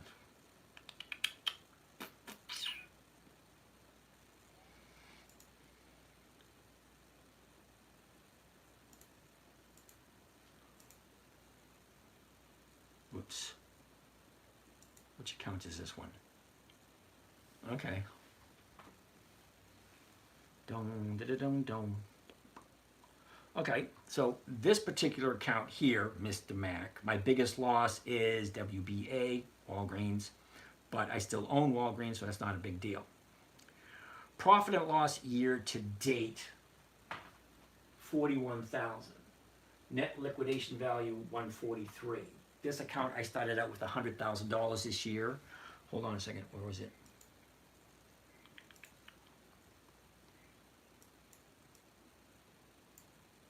Okay, this account I started out beginning of the year with $117,000. I've taken out to date, as of this moment, almost 30,000. The current balance at this moment is 142. I just showed you the profit and loss statement for this particular account. Okay, net liquidation right there. Start buying power, blah blah blah. Available funds, blah blah blah, blah blah blah blah blah. All that crap right there. Commissions and fees, 1,000, maintenance requirement, blah, blah, blah, blah, blah, blah. That's all that stupid shit. Okay, but year-to-date profit and loss, 41,000 at this moment in time with a $100,000 comp, with a $117,000 beginning balance in January. Now, I've already taken out over 30,000 out of this account. Okay? Week 18, 2.61, withdrew $1,000. Week 19, 1.24, withdrew 1,200. Week 20, 0.71, took out 1,200. Week 21, 1.2, so on and so forth. The numbers are all there. I really don't have to prove shit to you. Believe it or not. You like it, you like it. You don't, you don't. You know what? You don't really need to be here, and I don't really need to listen to you. Whoops. All right, so let's keep on going. What's next? So when are you? All right, Mac, you're just wasting time. Thank you, thank you, thank you. Can you beat it consistently? Yep. Whatever. Mac, when you sell a call, Kerber, you wish the stock will go up. All right, what is it? Kariba or Curlba? Curlba, whatever. Normally, when I buy a stock, okay, after I take a look at what I'm looking at, okay, I like to look at the high, I like to look at the low, I like to see which direction it's going, I want to see what I'm getting paid. Is it going to be more than 1% for the week? Great. I'll buy it on a Monday. I would like it to be in the money by Friday, which means if I buy it right now in 1973 and sell the 1950s, come Friday, I would like it to be above 1950. If it's above 1950, then the following Monday, I'll be all back to cash again, and I can do it again. And just rotate it 1 week after another, after another, after another. Leaving TikTok, see you on YouTube. You got it. What trading platform are you using to sell your options? Justin, this is Thinkorswim. Okay, now Thinkorswim used to be a standalone trading platform. Tom Sosnos, I think that's how you pronounce his name. He made it 20, 30 years ago. Now he sold it to TD Ameritrade. TD Ameritrade now got bought out by Charles Schwab. So Charles Schwab owns it now. AAP, all right. We've been putting this off long enough. Advanced Auto Parts, AAP. Holy cow, look at that big drop. There's the high, here's the low, here's where it was, here's where it is. Look what happened here. I'm kind of curious what happened here. Well, let's take a look. Now, I like Advanced Auto Parts. At this moment in time, 49.20. The closest one's going to be the 49. Well, it's going for 120. I'm losing 20 cents off the top, but I'm collecting $1. That's 2%. Well, now it has my interest. All right, so the last 30 days, the last 90 days, look at this. Look at this movement. Isn't that beautiful? Down, up, down, up, down, up, down, up, down. Okay, what happened here? More than likely that has to do with the, what do you call them, earnings. Okay, great. What does that mean? What does it mean? Well, was the earnings good or were the earnings bad? Now, did the market maker do this just to make some money, or did the market maker have an actual good reason to drop it? Because if you think about it, the market maker is the person is the person in charge of finding out where we're going to start in the morning. There's only one number that is controlled by a single person. That's the market maker, and that's the opening price of the day. Now the high, the low, and the close and the volume, well, that's all me and you. We are the investors. We buy, we sell. We decide what's too high, we decide what's too low. So the last 30 days, let's see what's happening. Last 30 days, here we go. 30 days ago, Advanced Auto Parts was at 59.25. The 30-day high was 64.65. Okay, pulled back, went up, down, down, right here. Okay, this is where we are. So you need to ask yourself the question, do I like Advanced Auto Parts at this price? Well, if this is going to be the new 30-day bottom, I like 2 days to the upside before I decide to jump in. Well, the numbers, we already decided the numbers is going to be a 2% trade. I like 2% trades, okay? But the bottom was Friday. So I've got to wait 2 days to the upside, which means Monday, Tuesday don't really count. So Wednesday, so it's not really going to be on my list for next week because I do most of my purchasing on Monday. So by Wednesday, even if it shoots up on Monday and then shoots up on Tuesday, well, I'd be jumping in on Wednesday, and that's a little bit too late for me. So it looks like I won't be doing it next week, probably the week after. So I'm going to write Advanced Auto Parts, not for next week, but the week after. AAP.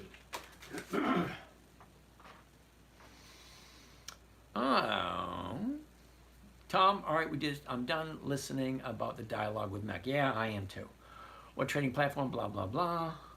Wins. Take a look at Win. I'll write Win down.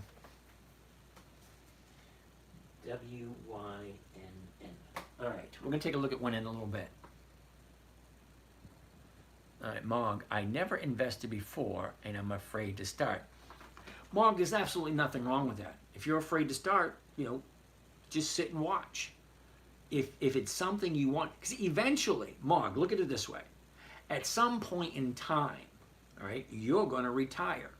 Okay, you're going to be too old to continue working. It happens to everyone. I'm having a difficult time. Okay, I'm having a difficult time admitting it's time for me to retire. I get up in the morning and I think, hey, shouldn't I be doing something? Anyway, besides the point. At some point, you're going to have to take whatever money you've collected over your lifetime, and you have two choices. Do it yourself or give it to someone else to do it for you. That's a choice only you can make. All right, Sheila. Okay, yeah, already did that. Don't. All right, the rumor about tax on unrealized gains is completely fake news. Okay, thank you. Charlo, why not just buy near the 90-day low and sell at 80% of 90-day high? Okay, Charlo, I understand what you're saying. That's not consistent and it's not predictable. Okay, you're missing a couple of parts to the equation. Simple is one, safe is another, consistent and predictable. Okay, now, if I do it on a weekly basis, okay, now I've been doing it for the last 20 years, weekly basis. I get up in the morning, brush my teeth, do all that kind of nice neat stuff, and then I jump in on the stock market and see what it's doing. Okay, only since January have I included you guys in the my little, what do you call it, morning ritual. Okay, so yeah, it's too hard to predict it, and there's no consistency there, in my humble opinion. But if it works for you, not a problem, great. Mac, I see you there. Sorry, how do we see the list of all the trades you made over the last year, the page? Justin, if you go to the top left corner of your screen, you'll see my little face there. It says Dividend Stock Talk, blah, blah, blah. Yeah, if you click on that, that'll take you to my bio. In my bio, you see a little envelope. That's how you can send me a message. You'll also see a link that goes to the 10-minute trader. So here's the 10-minute trader right here. Okay, the 10-minute trader. I've actually had this website for over 20 years. Now, as you slide down, it says current trades for 2024. Okay, view all right there. You click on view all, then you're going to see all the trades right there.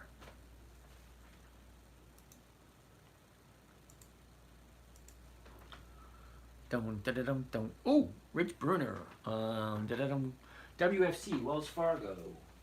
WFC. All right, the next one we're on. Ooh, take a look at this. Ford. We haven't looked at Ford in a while, but we have a couple more questions.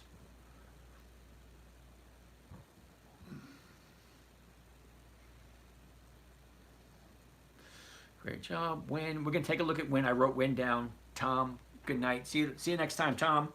Nice seeing you here. Ford is on the list next. First thing, as always, high, low. Where was it? Where is it? What direction is it going? Anything interesting? Was a gap here, gap here, gap here, a gap there, a gap here, and a gap here, and a gap there. Wow, that's a lot of gaps. Hello. Oh, I'm missing some of the questions over on YouTube. What are you doing? The shares get called away, blah, blah, blah. Hello, hello. Hey, Feline, how you doing? Someone, how are you doing? All right, so who's over here? Purcell. Purcell, how are you? All right, Win. Win is on the list, but we're looking at Ford at the moment. Okay, now we see where the high is, we see where the low is, we saw all that kind of nice, neat, fun stuff. Next, I want to see what am I paying for it first thing Monday morning, 11:27. Well, the 11:27, the closest one is going to be the 11, and that's going for 33. But if I'm losing 20 cents off the top, I'm only walking away with 5 cents. It's not worth it. Sorry. Ford is just not worth it for this week. Don't get me wrong. I love Ford. I have traded Ford. Can you answer the question, please? Feline, what is the question? If the shares get called away on the EX date, will we still get the dividend? See, that's a tough question. Okay, the EX date and the date of record used to be two different dates. Let me quickly show you so you understand. Okay, let's go take a look at 3M. All right, we all know who 3M is. There's 4 dates to remember. Date number 1 is the announcement date. That's self-explanatory. The company tells you what the dividend's going to be, blah, blah, blah. Date number 2 is the EX date. The EX date is represented by all these little green dots. That's the EX date. That's the last day the stock trades before the dividend is paid out. Date number 3, the date of record. Whoever owns the stock on the date of record is entitled to the dividend. Date number 4, self-explanatory, the payment date. Now here's where it gets a little confusing. Okay? August 2024, that's the date. Okay? EX date, 8/26/24. Date of record, 8/26/24, the exact same date. Okay, so let's go back 1 year.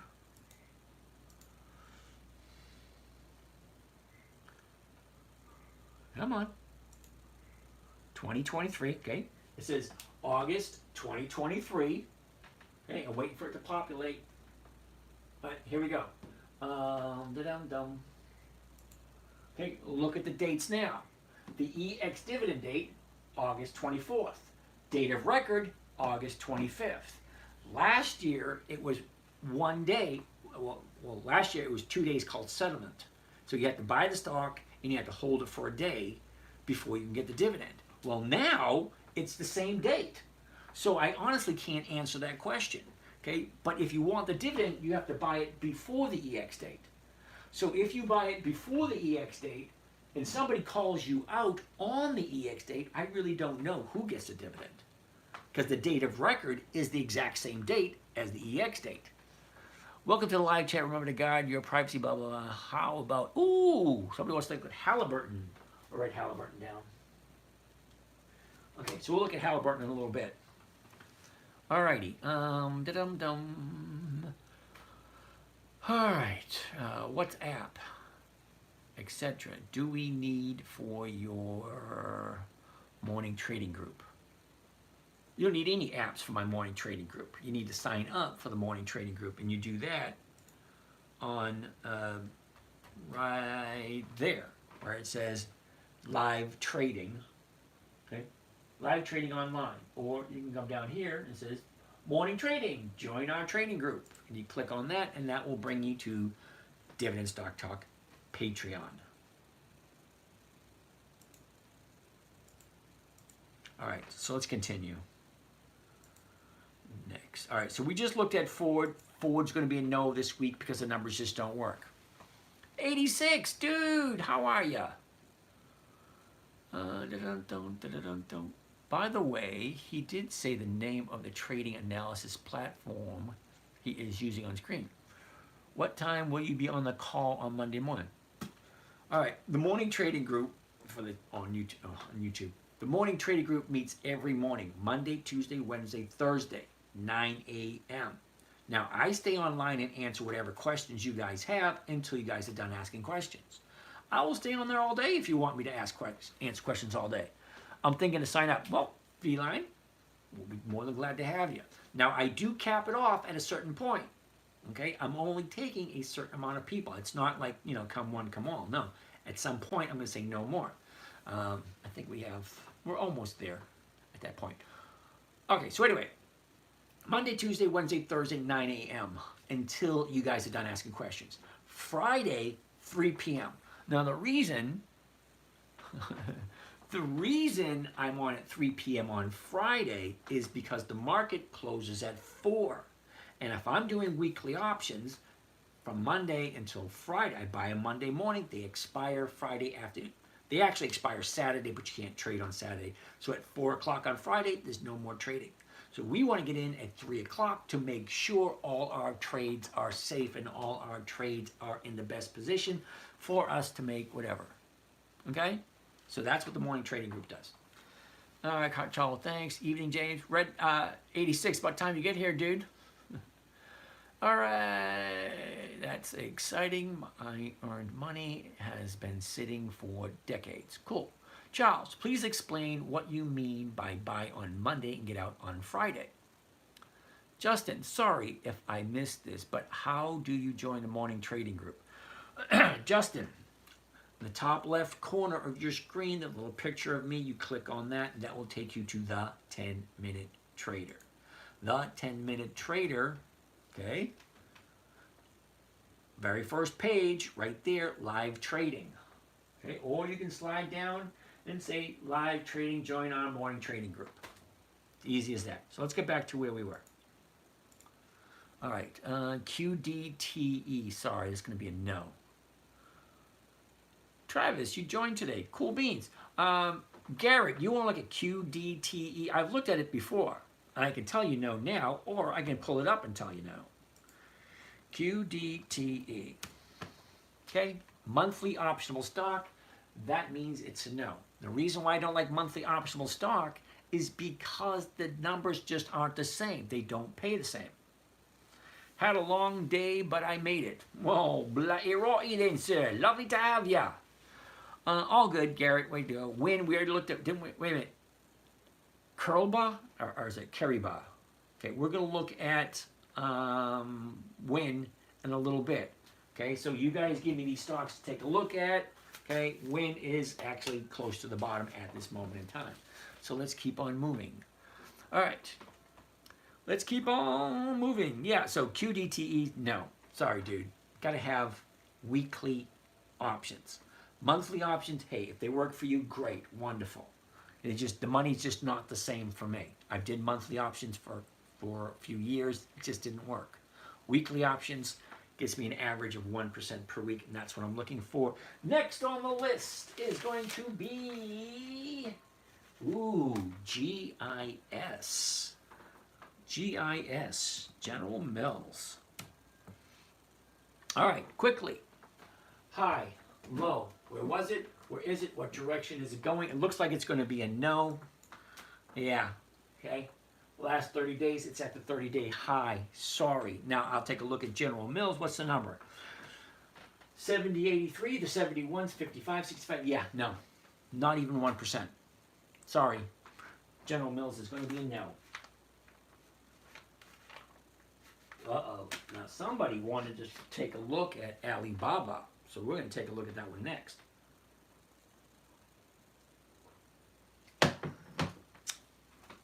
BA.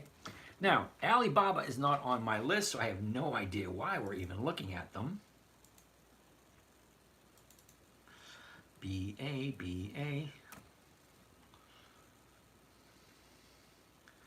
Yeah, Alibaba is going to be a no.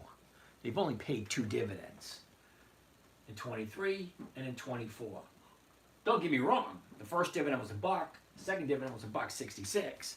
Well, that's over a 50%, that's a 60% increase from one year to the next. If they can continue doing that, that might be something you want to take a look at. But only 2 dividends? Yeah, that doesn't work for me. All right. Wally World. Let's take a gander at Wally World. WMT. Yeah, WMT is going to be a no. Look at that. How can this thing continue to keep going up? Get a big gap up here. Here's your 30-day bottom. 30 days ago, we're at 70. She drops down to 66, shoots up to 75, 70. Okay, at some point, they're going to be taking profits. Now, don't get me wrong. I like Walmart. But Walmart, WMT, I'm going to write it down for 2 weeks from today. WMT. Okay, now, I say it over and over again. You make your money in the stock market buying low, selling high. Not buying high and selling higher. Kirby, why not sell a put then if it's going down? Yeah, I tried that. Okay, I looked at it and said, oh hell yeah. So I looked at the puts on Wally World. Where is it? I think I got rid of it, or it expired, one or the other. Yeah, WMP. Yeah, it's gone. I did that, and guess what? It did absolutely nothing. Okay. Now on Monday, I saw this big jump right here. Okay, this was Thursday, this was Friday, this was Monday. I saw that big jump there. I said, oh shit, this is going to be profit taking. So I bought a put down here. And guess what? It kept on going up. Yeah, so I stopped buying. I get sucked in every once in a while. Will you be showing us your trades on Monday before you put them in? Feline, if you are in the morning group, you actually get to watch as I do my trades. Now, I showed the three accounts that I actually have. This is a paper trading account, this is a live account, and this is a live account. These are the 3 accounts that I share with everybody here. I have 6 accounts, but these are the only 3 that I share. So in the morning trading group, you get to watch me trade all 3 accounts. After that, it's open for questions and answers, and I will stay until you guys are done with your questions. Not many good ones for this week. All right. Where do you see the history of dividends paid by the company? Charles, good question. How many members do you have? I think there's 67. I think there's 67. All right, Charles, where do I see the history of the dividends paid? Is there room? Yeah, it's a Zoom. It's a Zoom call. Okay? It's a Zoom call. Every day you get a link and you get to see all the trades that I do. So let me get to this question. Where do I see the history of the dividends paid by the company? Well, you go to Yahoo Finance. All right? Okay. Yahoo Finance. Over on the left-hand column, historical data.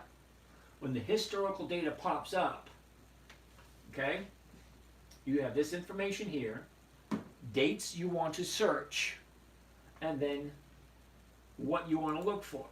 Do I want to look at the historical prices, dividends only, stock splits, capital gains, and then I pick on what dates. What dates do I want to see? Okay. Do I want to see 1 day, 5 days, 3 months, 6 months, year to date, 1 year, 5 years, or the maximum? I always check on the maximum because I want to see how well the company has consistently increased their dividends. How many participants are there on each morning meeting? It varies anywhere between, I think, 14 to 30 on a daily basis. I don't want too many people on. Okay, I am going to cut it off at a certain point because I don't want too many people on because I want everyone to be able to talk to each other. And there is a Discord that goes along with it. in the Discord, they seem to have a world of their own there. They talk to each other and they help each other out. I try to get on there as much as I can. How much is a membership?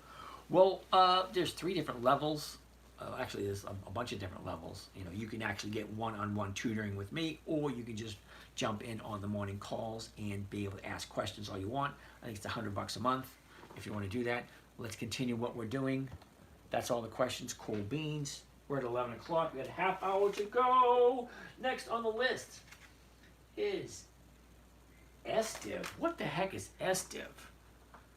Okay, usually when I say what the heck is that, SDIV, Global X ETF. Yeah, that's going to be a no.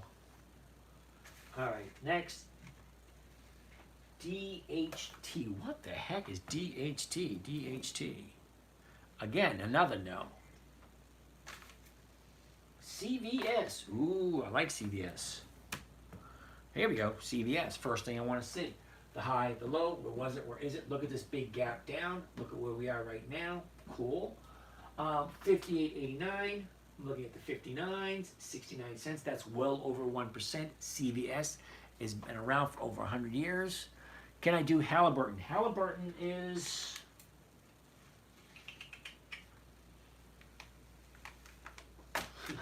Sorry, dude. Halliburton's at the bottom of the list. We're not probably not going to get to it today. Okay. How much is the minimum account balance required in the account in order to have enough collateral? Well, my grandson has started out his account with $50. So you can basically start with whatever you want. However, if you're tight on money, I don't suggest you joining. Because joining is it's not for everyone. Number one, it's boring as hell. It's the same stocks over and over again. It's monotonous. It's repetitive. It's very slow. It's only looking for 1% a week. But think of it this way, all right? Now, I showed you the accounts I have and then the ones that I'm sharing with you. Where is it? Where is it? Where is it? Where is it? Right here. Okay. So this account here, $142,000. 1% per week is $1,400. Now, when I say, hey, this is James from Dividend Stock Talk, brought to you by the 10-Minute Trader, it actually takes me less than 10 minutes a day to do my personal trading. Now, when I do other people's trading, it takes a little bit longer, and when I'm teaching, it takes even longer. So on average, I'm not online for more than 10 or 15 minutes in my own personal account. So that's 5 days a week, Monday, Tuesday, Wednesday, Thursday, Friday. 10 minutes, 10 minutes, 10 minutes, 10 minutes, 10 minutes. Okay, that is less than an hour. Less than an hour a week to make 1% of $142,000. That's $1,400 a week for 1 hour of my time. But then I have this account here. It's at 167 at the moment. Oh, that's $1,600. Okay. How much do option prices pay out change Monday morning? Well, here's the thing. Okay, let's go back here. Okay. At this moment in time, 30 August 24, that's this coming Friday. That is 6 days away. These option premiums have 6 days worth of time value. Now an option, the way they figure out the pricing on option, well, that's fun. You got the Black-Scholes pricing method, okay? Do you ever buy midweek if there's a good deal? Well, yes, I do. That's why we jump in every day. Okay, most of my trades are done on Monday and Tuesday. Very rarely will I buy on Wednesday or Thursday. I will if the numbers look right. Okay? I meant in order to trade your style selling options, you have to have collateral. Yes, you're absolutely correct. It's going to be different for everyone. Okay, there's, holy cow, there's only 48 people here? Holy shit, that's horrible. Anyway, everyone has a different amount to start out with.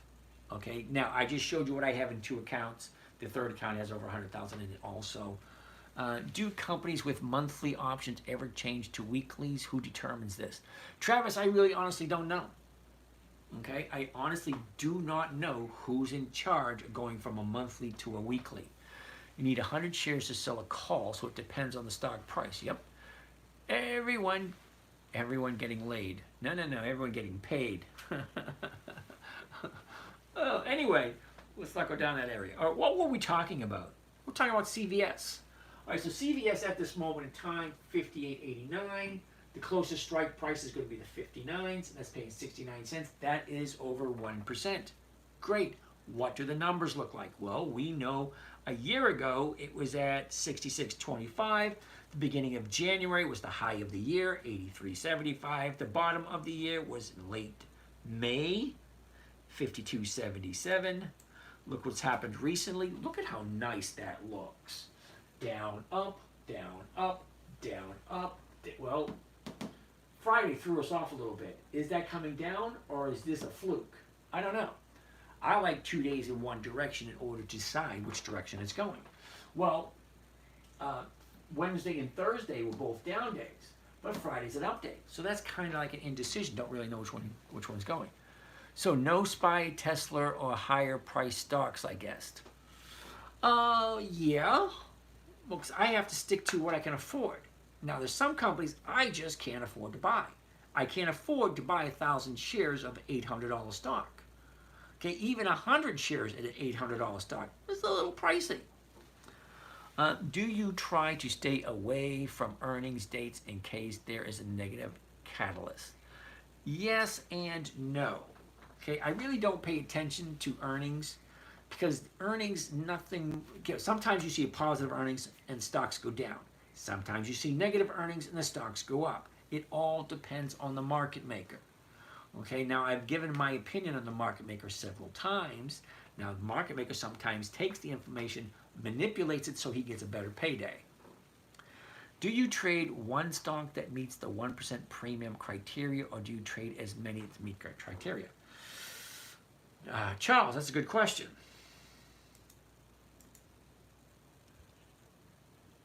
All right, this account here, Bank of America, Chevron, Ford, Intel, Macy's, Marathon, MPW, Schlumberger, and Walgreens. Okay, that's one account.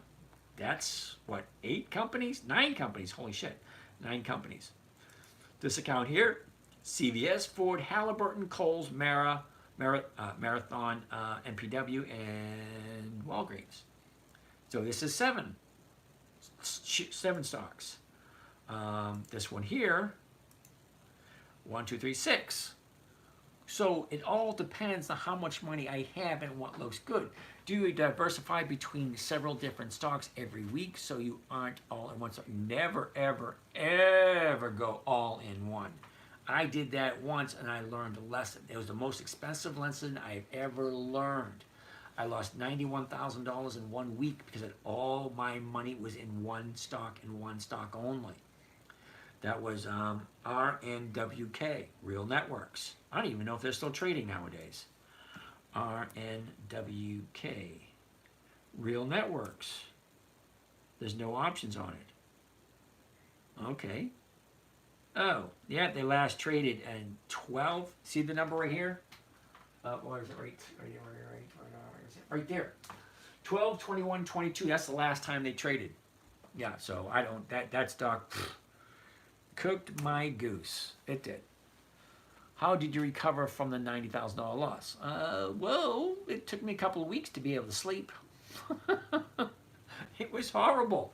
It was the worst month of my life. Because the funny thing is, I lost $91,000 in that week. Several of my tenants moved out of the house and didn't pay their bills. And the wife left me for someone else, all in the same month. I was like, oh man, talk about being humbled. Damn it.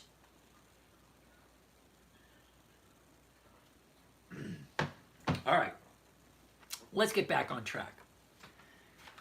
Next stock we're looking at, MJ. What the heck is MJ? Who came up with MJ? No. MJ, monthly. No. Sorry, what question is that? Uh-oh, missed that question. See, YouTube, the question pops up and then it disappears.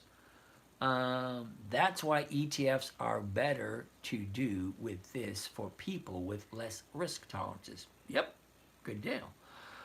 Just joined your Patreon group. Not sure. I have a question needed to follow and execute. Will you advise? Now, Justin, I can tell you a few things. Now, certain things I can do and certain things I can't do. I can't tell you what to buy. I can't tell you what to sell. I can't tell you how to set up your account. Okay, you have to figure that out on your own. Now, when you're setting up your account, I do suggest that you talk to a tax strategist. If you don't want to pay taxes, to talk to a tax strategist. Can you tell us how you lost it, please? Well, yeah, Simone, RNWK, in I think it was 2000, 2001, 2002, somewhere in that area. They jumped up 35 bucks in one day. 35 bucks in one day. So here I'm thinking, well, I was young, I was had an ego. I had an ego the size of a room, you know. It was terrible. I was a real asshole back then, from what I've been told.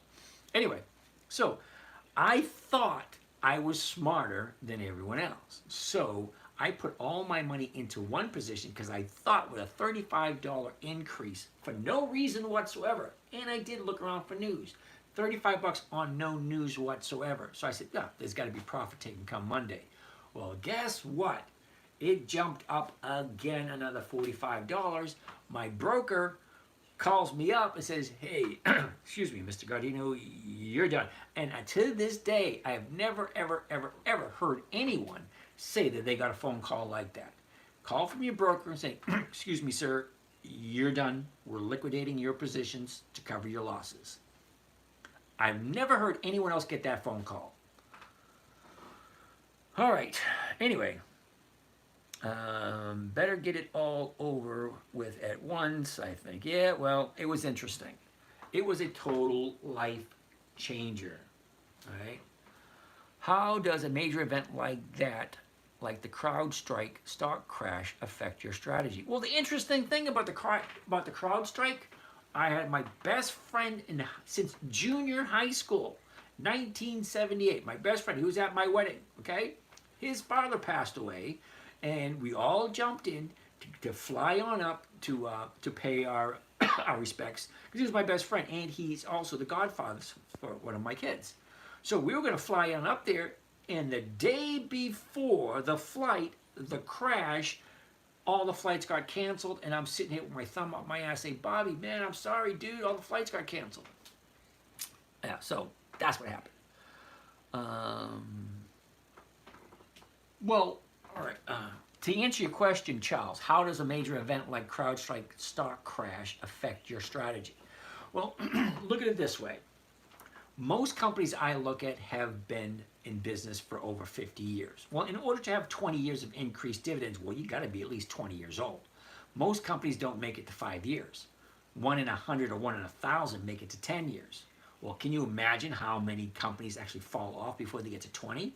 Most companies I look at have been in business for over 100 years. So if you pick a good company, it's going to recover.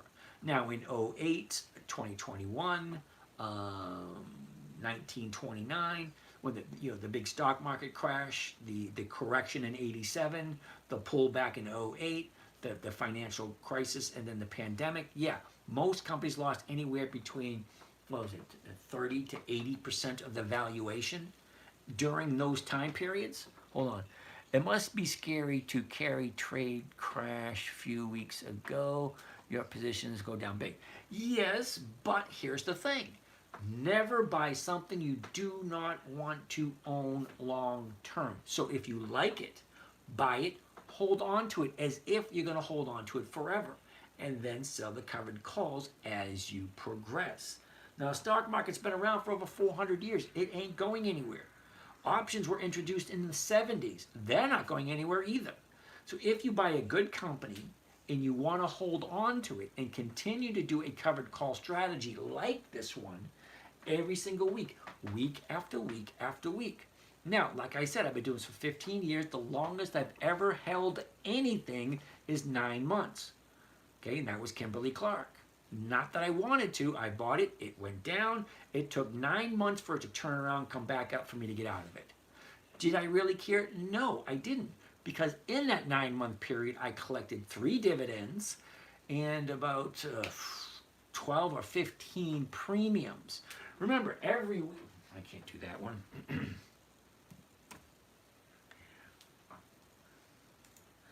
Every week, okay? Hold on, let's get out of this one. Let's get out of this one. Okay, every week, 30 August, Friday, 6 September, 2 Fridays, 13 September, 3 Fridays, 20 September, 4 Fridays, 27 September, 5 Fridays, 4 October, 6 Fridays. Every single Friday, an option expires. So every single Monday, I am selling a covered call against my position. Depending on where I bought my position and the current strike price will tell me where I'm selling the next premium. This one's horrible. But anyway, yeah, the premiums. 1650, 17, 1750, 18, 1850, 19, 1950, 20, so on and so forth. If I buy it at 1973, I can sell the 1950s, I can sell the 20s, I can sell the 2050s, I can sell the 21s, I can sell whatever I want. Every single week, I sell a covered call against every single one of my positions because I want a consistent, predictable cash flow on a weekly basis. Trust me, look at Halliburton. All right, Feline wants to look at Halliburton. He's been asking over and over again. Halliburton. And just to be upfront with everyone, I do own some Halliburton. It's in a great spot on the chart. Interesting. First thing I want to see is the high, the low. Where was it? Where is it? And what direction is it going? 32. The 32 is going for 32. Exactly 1%. Okay, great. Okay, a year ago, Halliburton's at 38.41. Got a double top at 43.85, and that was the middle of October. Okay, last 30 days.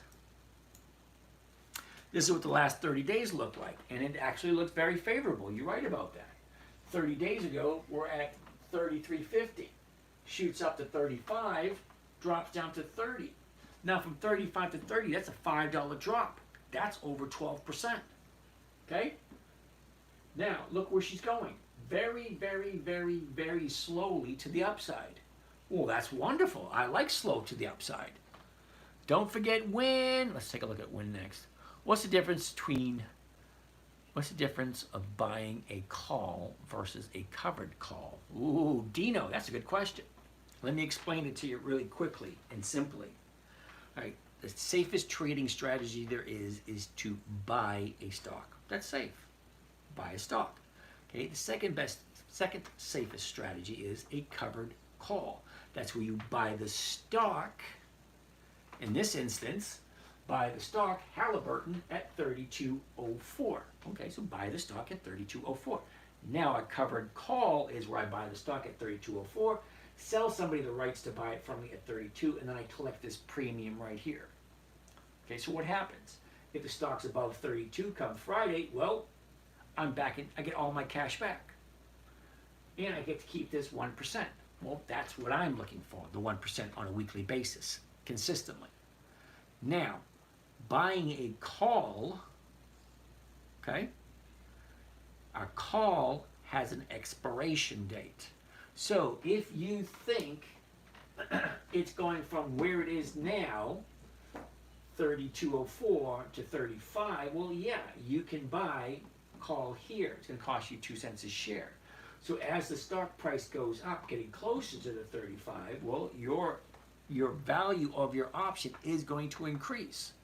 The value of the option increases faster than the stock price does. So if the stock price goes up $1, okay, so if the stock price goes up $1 from 32 to 33, that's only a 10%, not even 10%, that's a 0.3% increase.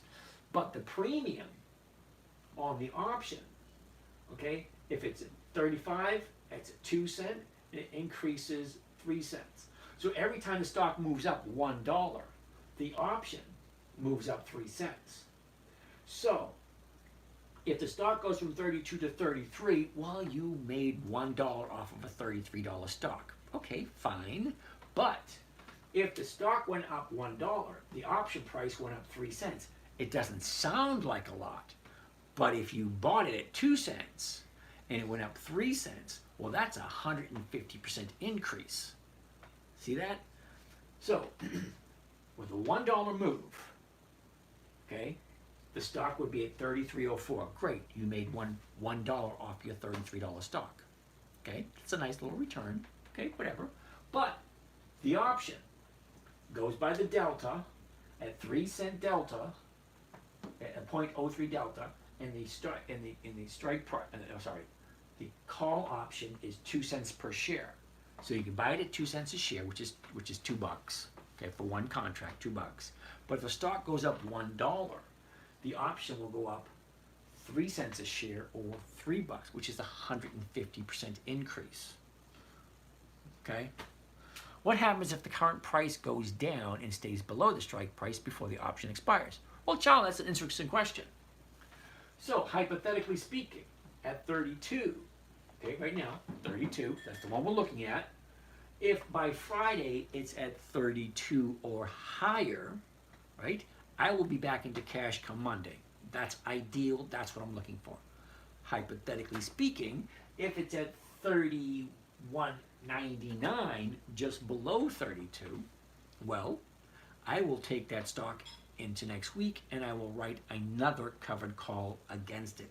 And I will continue writing covered calls against it until it hits my target price. Now, my target price is always, always, always going to be higher than my purchase price. The interesting thing about purchase prices is they stay the exact same. So if I jump in Monday morning and buy it at 32.04, the stock can jump up to 36, 39, $100, whatever. But my purchase price will stay the exact same. If the stock drops $10, $15, whatever, my purchase price will still stay the exact same at 32.04, unless I dollar cost average down. Okay? It's all just, a lot of math. All right, all that being said, it is 11:29. 11:29, and we have no new questions. Cool beans. All right, well, let's keep on going. Win. Let's do Win. We'll close off with Win. WYNN, Win Resorts. First thing, high, low. Where was it? Where is it? What direction is it going? Look at it. It's bouncing off this low. Now, when I tell you you're going to make most of your money in the stock market buying low, selling high. Well, you're not going to get any lower than the low of the year. Here it is right here. Okay, the high of the year is there at 110. The low of the year is here at 772.40. Sitting at 77 at the moment. Charles, thank you. Intel. We looked at Intel earlier today. The best for last. Yeah, all right. So, let's take a look at Win. Currently, the number is 77.70. The closest strike price is going to be the 78. Now, the 78 is selling for 71 cents, which is less than 1%. Now, I own Win. I bought Win back in May, and I still own it. Every week, I get a I get a premium from it. Now, I've collected one dividend already, and it has another dividend coming up. I have no problem whatsoever holding on to it longer and longer. Now, where am I with Win, to be exact? In this account, I'm in Win at 87. Okay, so currently, it's at 77. I bought it at 87.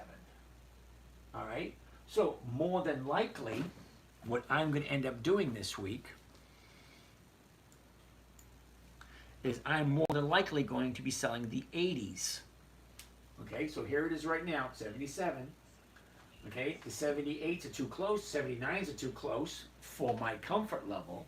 I'm going to be selling the 80s, and the 80s are only going for 19 cents a share. That is not even close to 1%. But I already own it, and that falls into the category of the cow analogy. Now, if you don't know what the cow analogy is, if I buy a cow and the cow gives me a gallon of milk every week, great, wonderful. If something happens to my cow and it's only giving me a quart or 2 quarts, a half a gallon, I'm not getting rid of the cow. I want the cash flow. The cash flow is consistent. I like cash flow. It's not giving me 1%, fine. I'm okay with it. Not 100% happy, but it is what it is.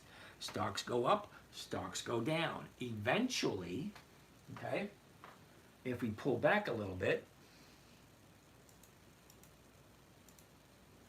okay, now I bought at 87, which was right here in the end of May and June, right there. I bought at 87. All right. Now she dropped down to 72. Now she's coming back up again. All right, hold on a second. When? Okay. Originally I bought it at 98.16. I dollar cost average down to 85, and I dollar cost average down again at 81. Now I'm into it at 54. 54,000, that's my cutoff. I'm not putting any more money in to win. Why does it keep falling? It keeps falling because you and I don't think it's worth it. Okay, we are the ones who decide what the prices are. Okay, the market maker, he just sets the starting line. Okay, the market maker sets the starting line, and you and I, the buyers and sellers, we decide, hey, I want to buy it, it's too cheap. I want to sell it, it made my profit. All right, 11:30. Done for the evening. Can you teach me stocks? At the Cross Scripture. Ooh, interesting name. Cool beans. Yes, I can. Send me a DM. We'll get back to it. It is 11:30 on a Saturday night. It's not one of the greatest nights of the week, but you know what? Tomorrow's Sunday night, which means we're getting ready for opening up on Monday. Okay, Monday is my favorite day. That's when we do most of our trading. All right. All that being said, this is James from Dividend Stock Talk, brought to you by The 10-Minute Trader, where I invest in dividend stocks, weekly cash flow, take you along for the ride for a safe, predictable, consistent 1% per week. Now remember, I don't give advice, I just show you what I do. You just subscribe. Cool beans. So I only show you what I do. I do not give advice. I do not make recommendations. You can ask me a question. I will answer it honestly, but I can't tell you what to buy. I can't tell you what to sell. All right, I don't have any licenses for that. The only license I have is to drive a car. That's it. You guys have a great night, and we'll see you again tomorrow night, 9 p.m. Just subscribe. Way to go, Justin. We'll see you tomorrow. All right, finished over there in Facebook. Done over here on Instagram. Done over here on TikTok. You guys have a great night. And YouTube, you guys have a great